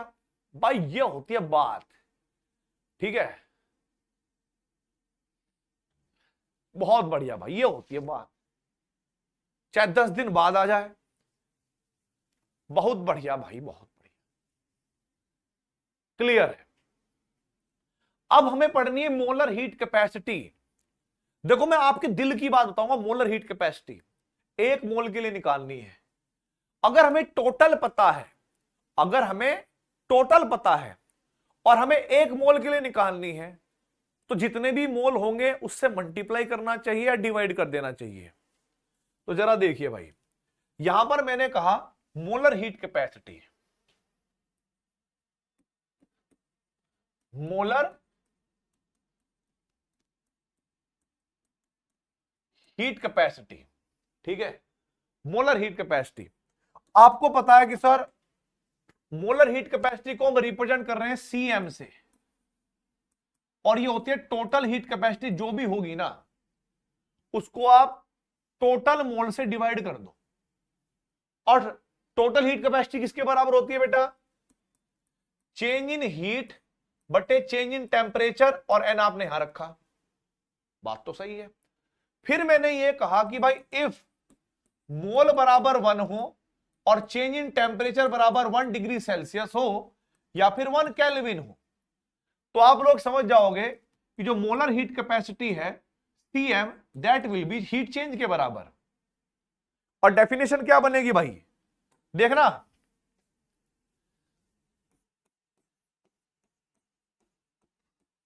The change in heat of mole of substance arises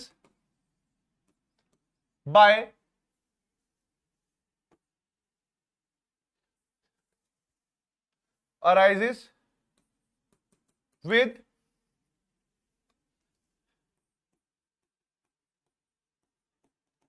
change in temperature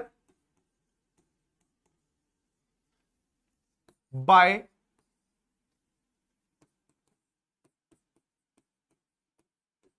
is known as। बस खत्म हो गया बात। आप कहोगे सर ये तो आपने दोनों की डेफिनेशन ऑलमोस्ट सेम ही कर दी, बस करना क्या है कि the change in heat of, यहां पर बोल देना है 1 mole of substance arises with change in temperature by 1 degree Celsius, कह लो 1 केल्विन, इज नोन एज, क्या बोलेंगे इसको हम, is known as molar heat capacity, molar heat capacity, molar heat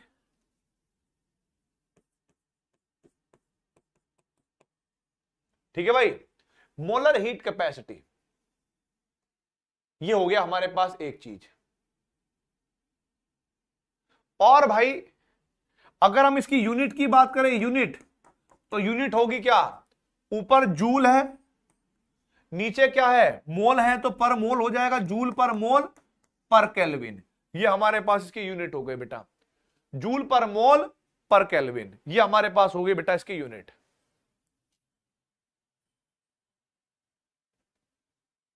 joule पर मोल पर केल्विन, ये इसकी यूनिट हो गई बेटा। हेलो हेलो, अगर ये नोट कर लिया हो तो फटाफट कमेंट बॉक्स में लिख दिया नोटेड, ताकि मैं आगे बढ़ सकूं। अगर आप लोगों ने नोट कर लिया हो तो भाई जल्दी लिखे नोटेड, ताकि मैं आगे बढ़ सकूं।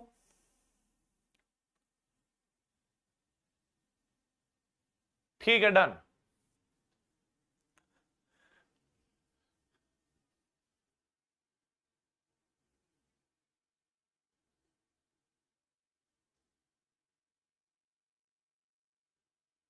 ठीक है, अब देखो बेटा आगे, अब जो हमारे पास मोलर हीट कैपेसिटी है ना, जो हमारे पास हीट कैपेसिटी है, इसको भी दो भागों में बांटा गया है, on the basis of thermodynamic variable. ठीक है, तो जो आपके पास मोलर हीट कैपेसिटी होती है बेटा, जो भी अभी हमने कैलकुलेट करी, या हीट कैपेसिटी होती है सी, इसको दो भागों में बांटा गया। एक मिनट देना भाई, दो भागों में बांटा गया भाई, जरा देखो, एक मिनट दो भाई, एक मिनट दो।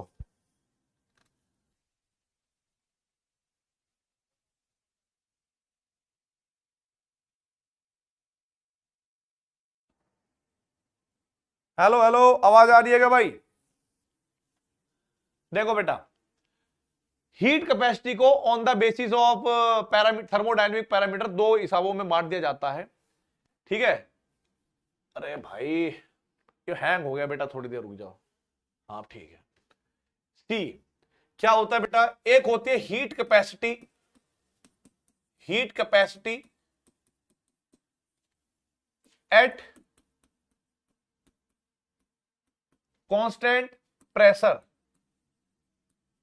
Heat capacity at constant pressure CP. ठीक है, heat capacity at constant pressure CP, इसको हम सीपी से डिनोट करते हैं। और एक होती है हमारे पास हीट कैपेसिटी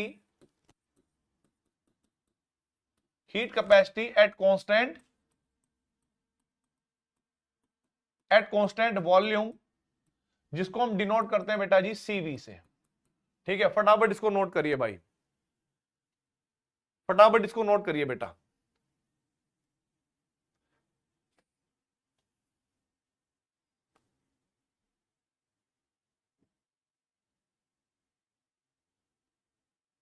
जाओ,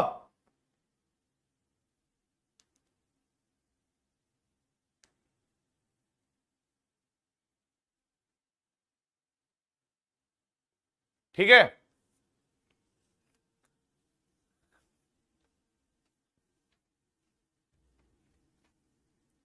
done done done done done.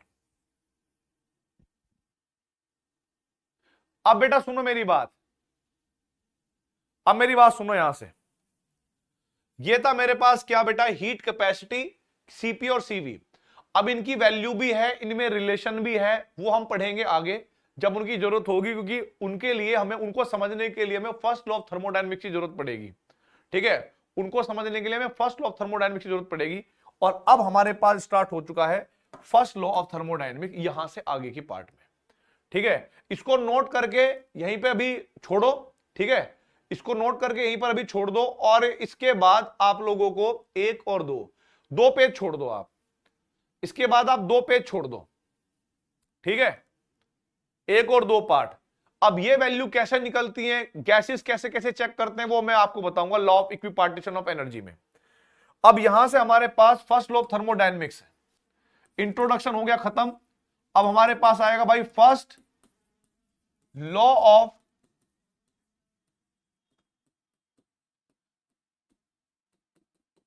Thermodynamics. First law of thermodynamics क्या होता है ये जरा समझना भाई, ठीक है। फर्स्ट लॉ ऑफ थर्मोडायनेमिक्स, पहला, हिंदी में बोले तो एनर्जी को, ना तो आपने सुना होगा ना, आत्मा ना मरती है ना पैदा होती है, एक रूप से दूसरे रूप में कन्वर्ट जरूर होती रहती है। तो ये एक तरीके से गीता से लिया है कॉन्सेप्ट है एनर्जी का, कि energy neither be created not destroy but it can transform one form to another form, this is called first law of thermodynamics. But आपको लग रहा होगा ये तो स्टेटमेंट हो गई, ये तो हमें पता है, हम पढ़ क्यों रहे हैं बेटा, इस पे बहुत सारे न्यूमेरिकल आते हैं, अलग अलग स्टेट में वर्क डन कैलकुलेट करना होता है, ठीक है। पहली चीज क्या है, डेफिनेशन, हम कहेंगे भाई according to first law of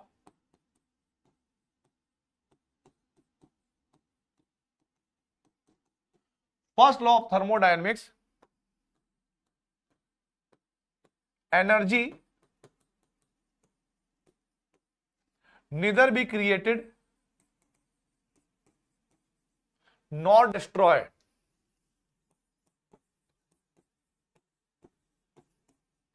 but it can be transformed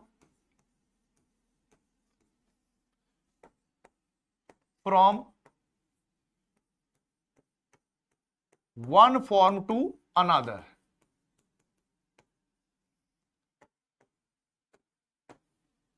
अब फटाफट करिए भाई, क्या आप लोगों ने नोट कर लिया, यस और नो? क्या आप लोगों ने नोट कर लिया बेटा, यस और नो?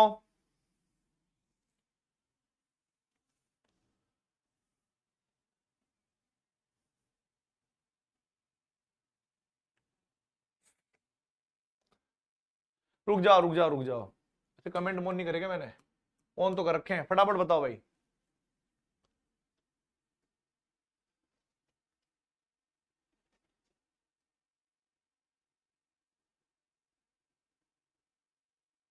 ठीक है, अब देखो भाई यहां पर, अब हमें ना जो हमने लिखा ना, इसको हमें मैथमेटिकल रूप में समझना है।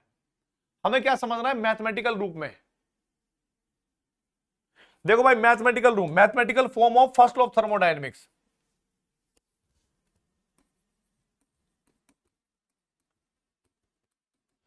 Mathematical form of first law of thermodynamics,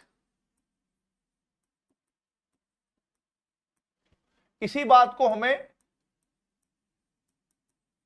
mathematics में देखना है। जरा देखो बेटा, आपके पास ये कंटेनर है, ठीक है, और इस कंटेनर में मैंने ये कहा कि भाई, इस कंटेनर मैंने कहा कि इस कंटेनर पे एक मूवेबल पिस्टन लगी हुई है इस तरीके से, और इसकी जो वॉल्यूम है दैट इज V1, और यहां पर गैस पार्टिकल भरे हुए हैं। अगर मैं इसको हीट देता हूं, अगर मैं इसको हीट सप्लाई करता हूं, तो मुझे बताइए ये ढक्कन क्या होगा, ऊपर की तरफ खिसकेगा एकदम से, ठीक है। भाई सुन लो यार प्लीज, पता क्या है, मैं सीरियस हूं नहीं समझाने के लिए। अगर मैं बकवास कर रहा होता ना तुम्हारी तरह, सीरियसली बता रहा हूं, मैं तुम्हें ऐसे भी कर सकता हूं कि तुमने कोई डाउट पूछा और मैंने गोला मार दिया ऐसे ही करके कि बेटा हाँ हाँ कल करवा देंगे, परसों करवा देंगे, ये हो जाएगा वो हो जाएगा। कभी स्कूल में फेस करी होगी ये प्रॉब्लम कि कोई डाउट लेके जाते होंगे और फिर वो क्लियर नहीं होता होगा और बस गोल गोल घुमा के हो जाती है बातें। यहां बहुत सीरियस टॉपिक चल रहा है, बकवास करनी है कोई बात नहीं, आप आओ ही मत, आराम से मत पढ़ो भाई। लेकिन जिसको पढ़ना है, जिसको नीट निकालना है, पूरा फोकस होके पढ़ो। आसान है ये टॉपिक, बस देखने में लोगों ने कह रखा है बहुत टफ है, और अभी तक मुझे पता है अभी तक आपको टफ नहीं लगा होगा ये।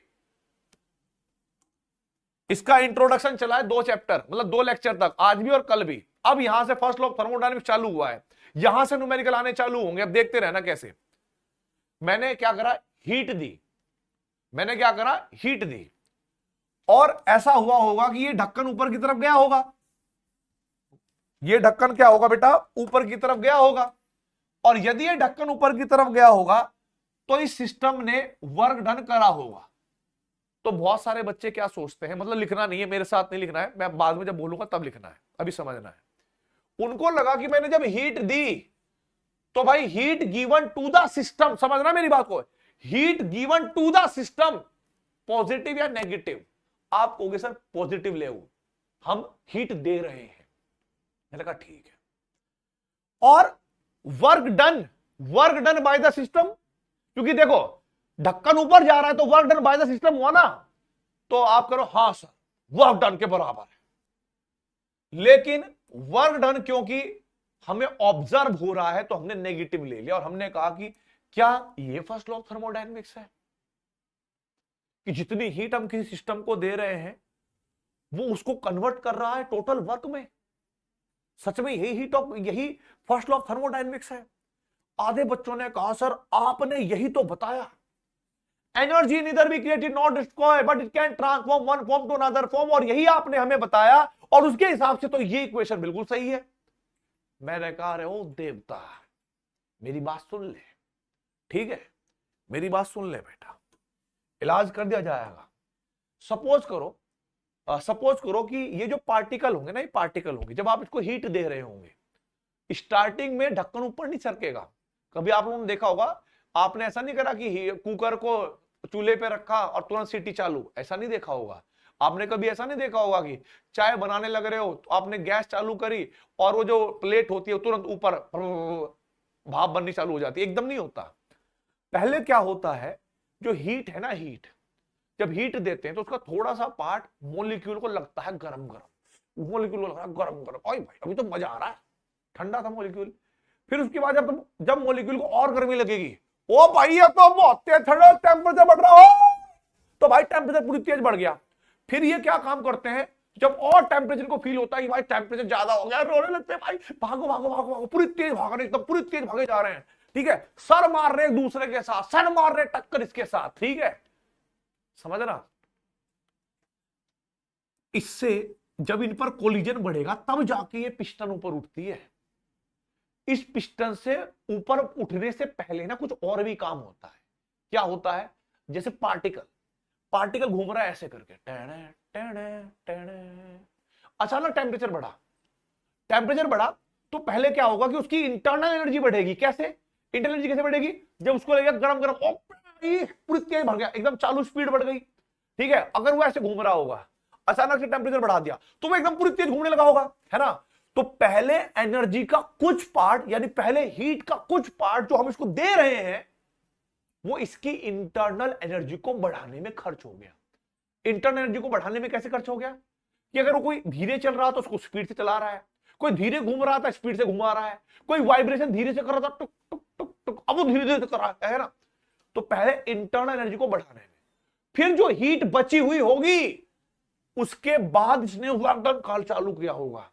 यानी इसको हम कहेंगे कैसे भाई, heat given to the system जो है वो दो भागों में डिवाइड हो गई। किसमें, या कह लो आप, जो आपने heat the, change in heat that is du, वो इंटरनल एनर्जी को चेंज करेगी, और माइनस के W, मतलब जो सिर्फ माइनस W कर रहा था वो इक्वेशन गलत हो गई थी। तो ये जो इक्वेशन आई आपके सामने, this is the mathematical form of first law of thermodynamics. और मैं आपको एक और बात बताना चाहूंगा मेरे बच्चों, साइन कन्वेंशन के बेसिस पर आपको वर्क डन केमिस्ट्री के अंदर, फिजिक्स के अंदर नहीं, केमिस्ट्री में और फिजिक्स में जो इक्वेशन होती है फर्स्ट लॉ ऑफ थर्मोडायनेमिक्स की, ये वाली, ये अलग होती है, पर सेकंड वाली इक्वेशन बाद में जाके सेम हो जाती है।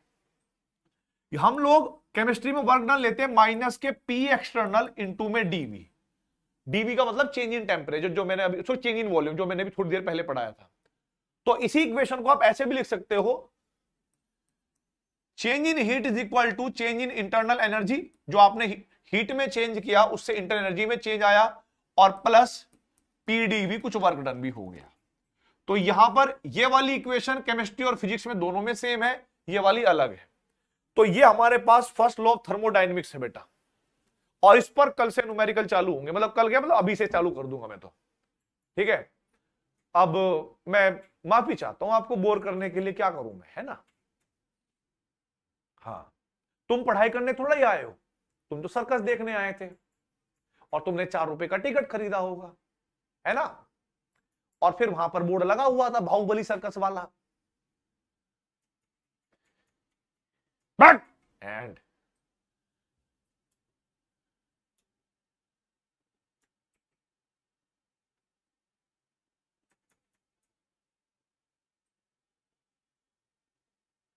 ये जो रिपीट कह रहे हैं ना बेटा, पैर में 10 नंबर का है।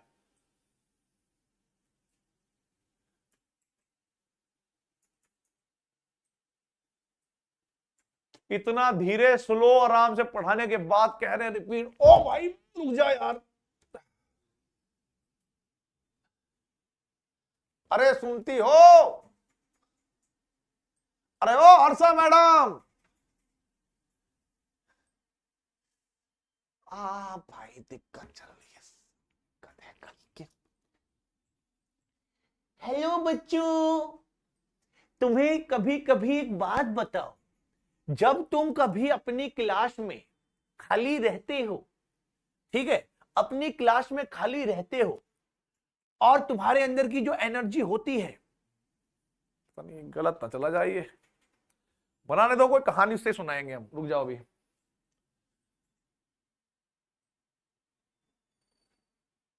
हाँ भाई चलो, ऐसे मान लेते हैं एक आदमी आया, उसने पूरा जोर लगा दिया भाई साहब तुम्हें समझाने में, नीट कर ले, नीट कर ले भाई, तुम सुन रहे हो एकदम सीरियस, मैं नीट करूंगा, यस सर मैं नीट करूंगा, मैं कह रहा हूं नीट कर लो, नीट की प्रिपरेशन कर लो, ढंग से पढ़ लो, तुम कह रहे हो हाँ सर पढ़ूंगा। अब मैं तुम्हें जो एनर्जी लगा रहा हूं पूरी दबा के चिल्ला रहा हूं, आप कर लो नीट और बहुत इंपॉर्टेंट है, डॉक्टर बनना है कि नहीं, और तुम हाँ सर करेंगे करेंगे। तो मैं जितनी एनर्जी दे रहा हूं, तुम्हारी जो है कुछ एनर्जी तो यूज हो रही है कहां पर, नीट की प्रिपरेशन करने में, बट और कुछ एनर्जी कहां पर यूज हो गई है, बस सर ने पूरा एक्साइट करा दिया, आज तो भाई साहब एक काम करता हूं, सुमन क्या चाल, तू कल आई नहीं थी यार, अच्छा यार मेरे से दोस्ती कर ले भाई, तो तुम्हारी एनर्जी कहां पर लॉस हो गई, मतलब आधी जो मैंने तुम्हें एक्साइट करा, मोटिवेट करा, घर तक गया पूरे एकदम हीरो बन गया, अब नीट की प्रिपरेशन करनी है, आधी तो खत्म सुमन कर देगी, है कि नहीं। इसी प्रकार से क्या हुआ कि जो मैंने तुम्हें मोटिवेशन दिया या जो मैं तुम्हें एनर्जी देता हूं वो 2 भागों में बट गई, एक कौन से, एक सुमन खा गई और एक तुम्हारे जो नीट की मिर्ची होगी थोड़ी बहुत। सेम ऐसे ही है, हम किसी सिस्टम को जब हीट देते हैं टोटल वो 2 भागों में बट गई, एक भाग जो उसका इंटरनल एनर्जी बढ़ाता है और एक भाग वो जो वर्क डन करवाता है। इसीलिए हमने कहा कि हीट चेंज वर्क डन के बराबर एग्जैक्टली नहीं होता, उसका कुछ ना कुछ भाग इंटरनल एनर्जी को भी बढ़ाता है।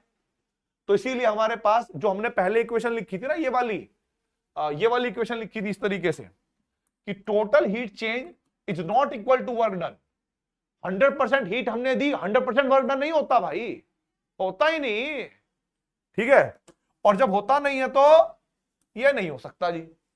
जब हमने तो फिर हमने क्या करा, एक्चुअल में फर्स्ट लॉ ऑफ थर्मोडायनेमिक्स को ये रिप्रेजेंट करता है कि यहां पर एक एनर्जी का रूप था जो 2 अलग अलग भागों में बट गया, है ना, एनर्जी तो कांस्टेंट ही है पर वो 2 अलग अलग भागों में बट गया, एक ने इंटरनल एनर्जी को बढ़ाया और दूसरा भाग जो वर्क डन कर रहा है, इसी को कहते हैं।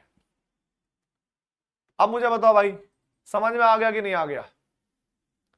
जीवन में आप हर दिन रात में अपने आप से प्रॉमिस करते हो, ठीक है, पूरा मोटिवेट होते हो, अपने आप को मोटिवेट करते हो कि कल से हम ये नहीं काम करेंगे, आज बुरा काम हो गया हमसे, कल से मैं छोड़ दूंगा सारे काम या बस अभी से मैं छोड़ देता हूं, ठीक है। वो होता है, एक मोमेंट आता है जब लगता है कि कि अब मैं बुरा काम नहीं करूंगा जीवन में, लेकिन फिर तुम्हें पता है अगले दिन जाके कुछ और हो जाता है, फिर कर देते हो। तो तुम 100% अपना फोकस थोड़ा ना कर पाते हो पढ़ाई पे, हाँ समझ रहे हो, ऐसे ही होता है।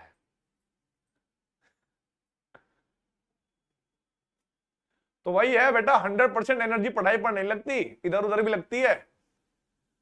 तुम्हारी मम्मी सुबह सुबह नाश्ता कराती है, दोपहर को खाना खिलाती है, फिर शाम को मतलब डिनर कराती है, इतनी एनर्जी तुम्हारी बॉडी में जाती है, तो सारी बॉडी थोड़ी ना तुम पढ़ाई में दे देते हो, उसका थोड़ा बहुत भाग तो इधर उधर भी जाता होगा, कहीं वेस्ट भी करते होंगे। हाँ, तो यही होता है कि हम रात को बड़ा मोटिवेट करते हैं कभी कि बस आज नहीं पढ़ पाया मैंने, अब पढ़ूंगा, ठीक है, कल से पक्का पढ़ूंगा, बस आज लास्ट था, आज नहीं पढ़ पाया मैं, आई एम सॉरी, प्रॉमिस, पक्का प्रॉमिस, कल फिर तुम अपना कहीं ना कहीं एनर्जी वेस्ट कर दोगे। तो यही होता है भाई जीवन में। लेकिन हम तो यही कहेंगे ना कि जो आपकी मम्मी ने आपको खाना खिलाया, उसकी टोटल एनर्जी कहां कहां पर वेस्ट हुई, या कहां कहां पर खर्च हुई। कुछ तुमने इधर उधर वेस्ट कर दी, कुछ इधर उधर बातें करने में वेस्ट कर दी, कुछ पढ़ने में बहुत थोड़ी बहुत ही हुई। बेटा मतलब आपको समझ नहीं आएगा, ठीक है।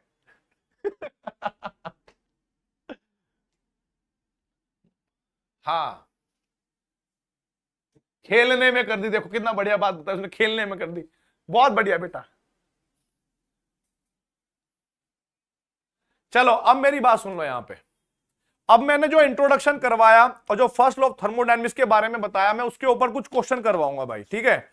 और वो क्वेश्चन आप लोगों को मॉड्यूल से मैं करवाऊंगा, डीपीपी आपको सॉल्व करनी ही थी, कल मैंने करवाई, मतलब दी होगी, वो कर दी होगी आपने, ठीक है। देखो भाई, सबसे पहले पहला क्वेश्चन आता हुआ,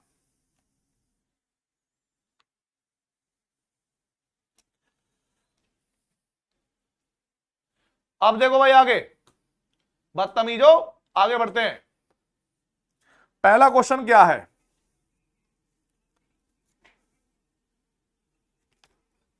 पहला क्वेश्चन देखो, फर्स्ट लॉ ऑफ थर्मोडायनेमिक्स पर बेस्ड, पहले मैं लिख रहा हूं, फिर बात करनी है आपको।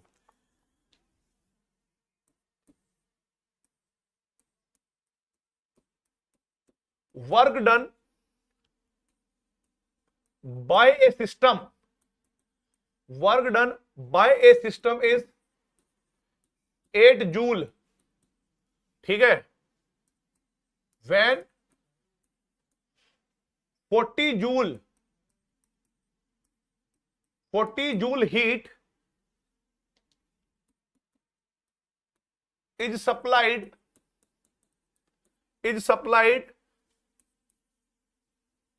to it, what is the increase,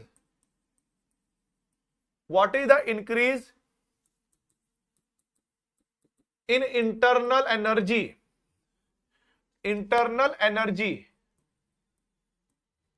ठीक है, ये पूछा है। ऑप्शन नंबर 1 दिया है 25 जूल, ऑप्शन नंबर बी दिया है 30 जूल, ऑप्शन नंबर सी दिया है 32 joule, and option number D दिया है 28 जूल, ठीक है। इसको थोड़ा समझना है बेटा, इसको थोड़ा समझना है आपको, बहुत प्यार से और ध्यान से। इसमें क्या कहा गया है जरा देखिए, ठीक है। इसमें देखो बेटा क्या कहा गया है, work done by A system, काम किसने किया, सिस्टम ने किया। साइन कन्वेंशन सबसे ज्यादा इंपॉर्टेंट है। तो W को आप क्या लोगे, -8 जूल, क्योंकि जब आपका सिस्टम काम कर रहा होगा तो आपको तो फ्री में मिला, तो -8 जूल है। When 40 joule heat is supplied to it, आपने कितनी हीट दी, 40 जूल दी, तो बेटा जी चेंज इन हीट की वैल्यू कितनी हो जाएगी, प्लस के 40 जूल। अब आपको पता है फर्स्ट लॉ ऑफ थर्मोडायनेमिक्स क्या है, आप कहोगे according to first law of thermodynamics, according to first law of thermodynamics, according to first law of thermodynamics क्या हो जाएगा भाई, कि dq बराबर होता है सर du माइनस के w। dq के स्थान पर मैंने क्या रखा, dq के स्थान पर रख दिया मैंने 40 बराबर du माइनस w, क्या लेना है -8, तो क्या हो जाएगा -8 प्लस का हो जाएगा। और अगर ये -8 प्लस का हो जाएगा या फिर इधर जाएगा तो du जो होगा वो 40 -8 करेंगे तो वो 32 जूल आ जाएगा। तो करेक्ट आंसर क्या हो गया, option number C. Correct answer क्या आ गया बेटा, ऑप्शन नंबर सी। देखो बहुत बेहतरीन, इस तरीके से करना है, ठीक है। अगला क्वेश्चन देखो बेटा,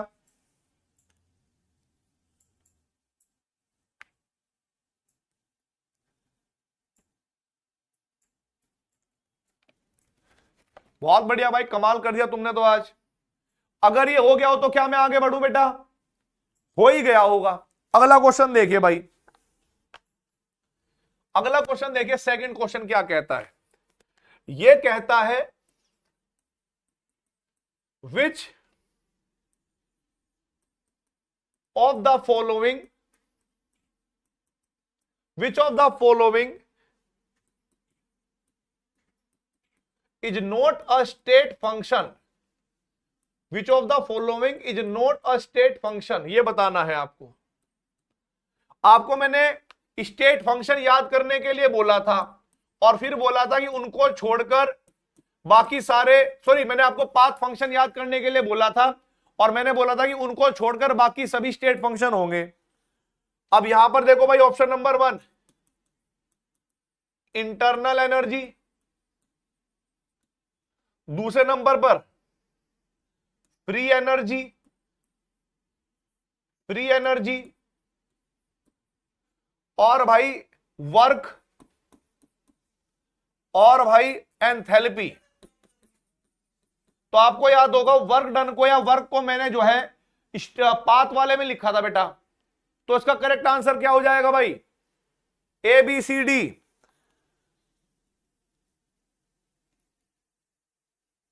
ऑप्शन दे दिया बेटा मैंने, पोल नहीं दूंगा, तुम लोग चीटिंग करते हो। वर्ग इसका करेक्ट आंसर होगा बेटा, वर्ग जो है वो पाथ फंक्शन होता है, बिल्कुल करेक्ट आंसर है।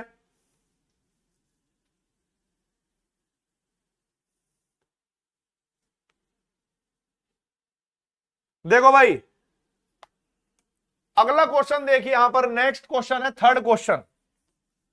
तीसरे क्वेश्चन में क्या कहता है? यहीं पर ये कह रहा है which of the following, which of the following,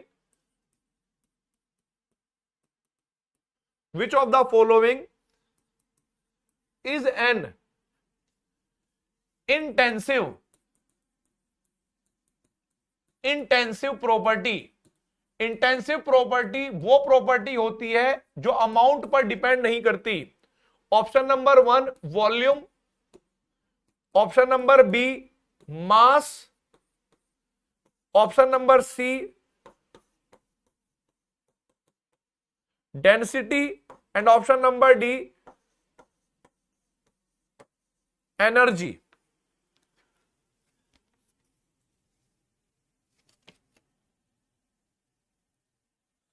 बताइए भाई क्या आंसर होगा? Intensive property. लो पोल भी दे दिया बेटा, लो एक पोल भी छक लो लेके, लो पोल भी ले लो तुम।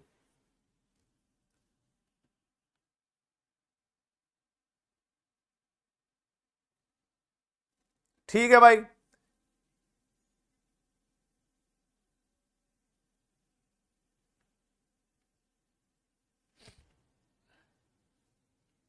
बिल्कुल सही बात है, डेंसिटी होगा, बिल्कुल करेक्ट आंसर है भाई। 80% बच्चों का आंसर करेक्ट है, जिसमें मोहम्मद खाब, आकाश, काव्या, देव शर्मा और आरुष। बहुत बढ़िया बेटा। अगला क्वेश्चन देखिए भाई,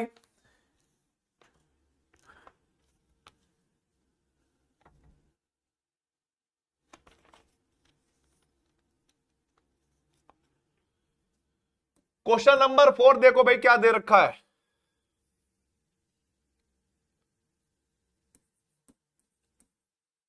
ए सिस्टम एब्जॉर्ब्स 600 जूल, ध्यान रखना है, of heat and work equivalent, work equivalent to 300 joule on its surrounding, on its surrounding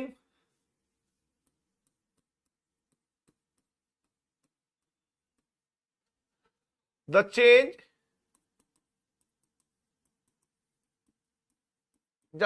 in internal energy, the change in internal energy is option number एक, option number B, option number C and option number D. ठीक है, अब देखो बेटा यहां पर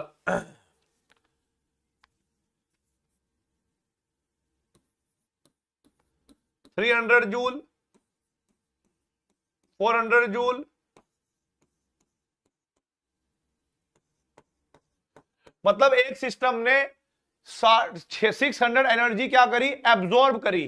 काम कितना किया, 30, 300।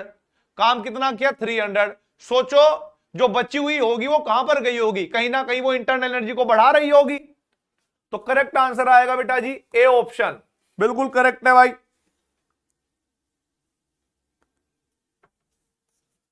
अब देखो भाई आगे, क्वेश्चन नंबर 5 देखो बेटा, यहां पर क्वेश्चन नंबर 5 देखो बेटा।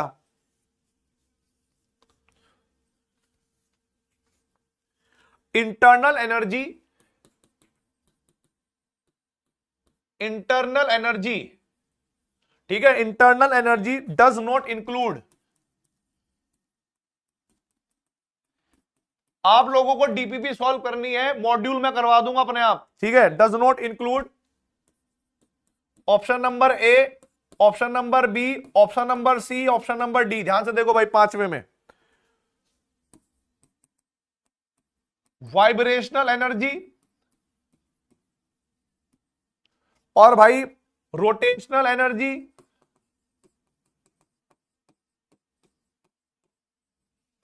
Rotational energy, energy arising by, देखो मैंने आपको बोला था कि ग्रेविटेशनल वाला ऑप्शन जरूर देगा वो, क्योंकि ये PYQ आ चुके हैं ना, तो तुम्हारे भाई को तो याद रहती है बातें। न्यूक्लियर एनर्जी, इनमें से कौन सा पार्ट इंटरनल एनर्जी का नहीं है, does not include, vibrational, rotational, nuclear, gravitational वाला नहीं है। और मैंने पहले ही बोला था कि ऐसा क्वेश्चन आ सकता है, ठीक है। बहुत बढ़िया भाई।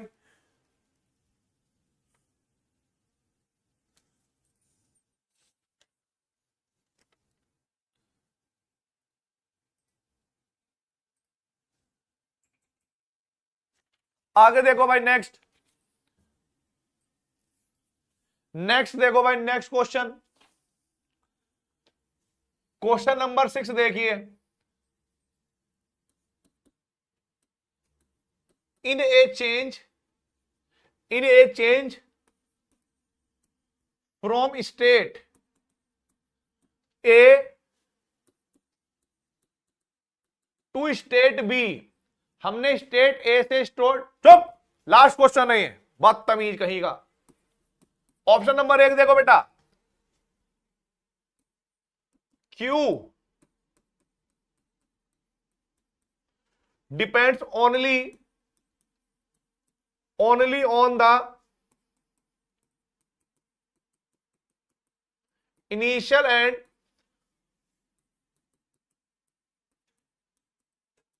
Final state. Option number B, W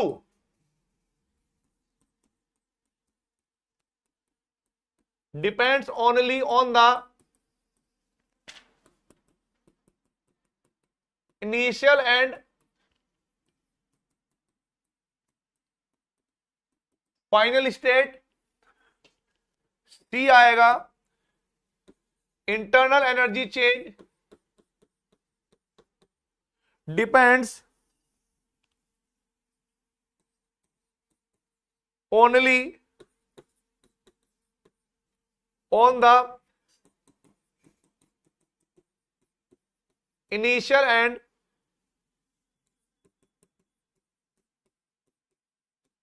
final state.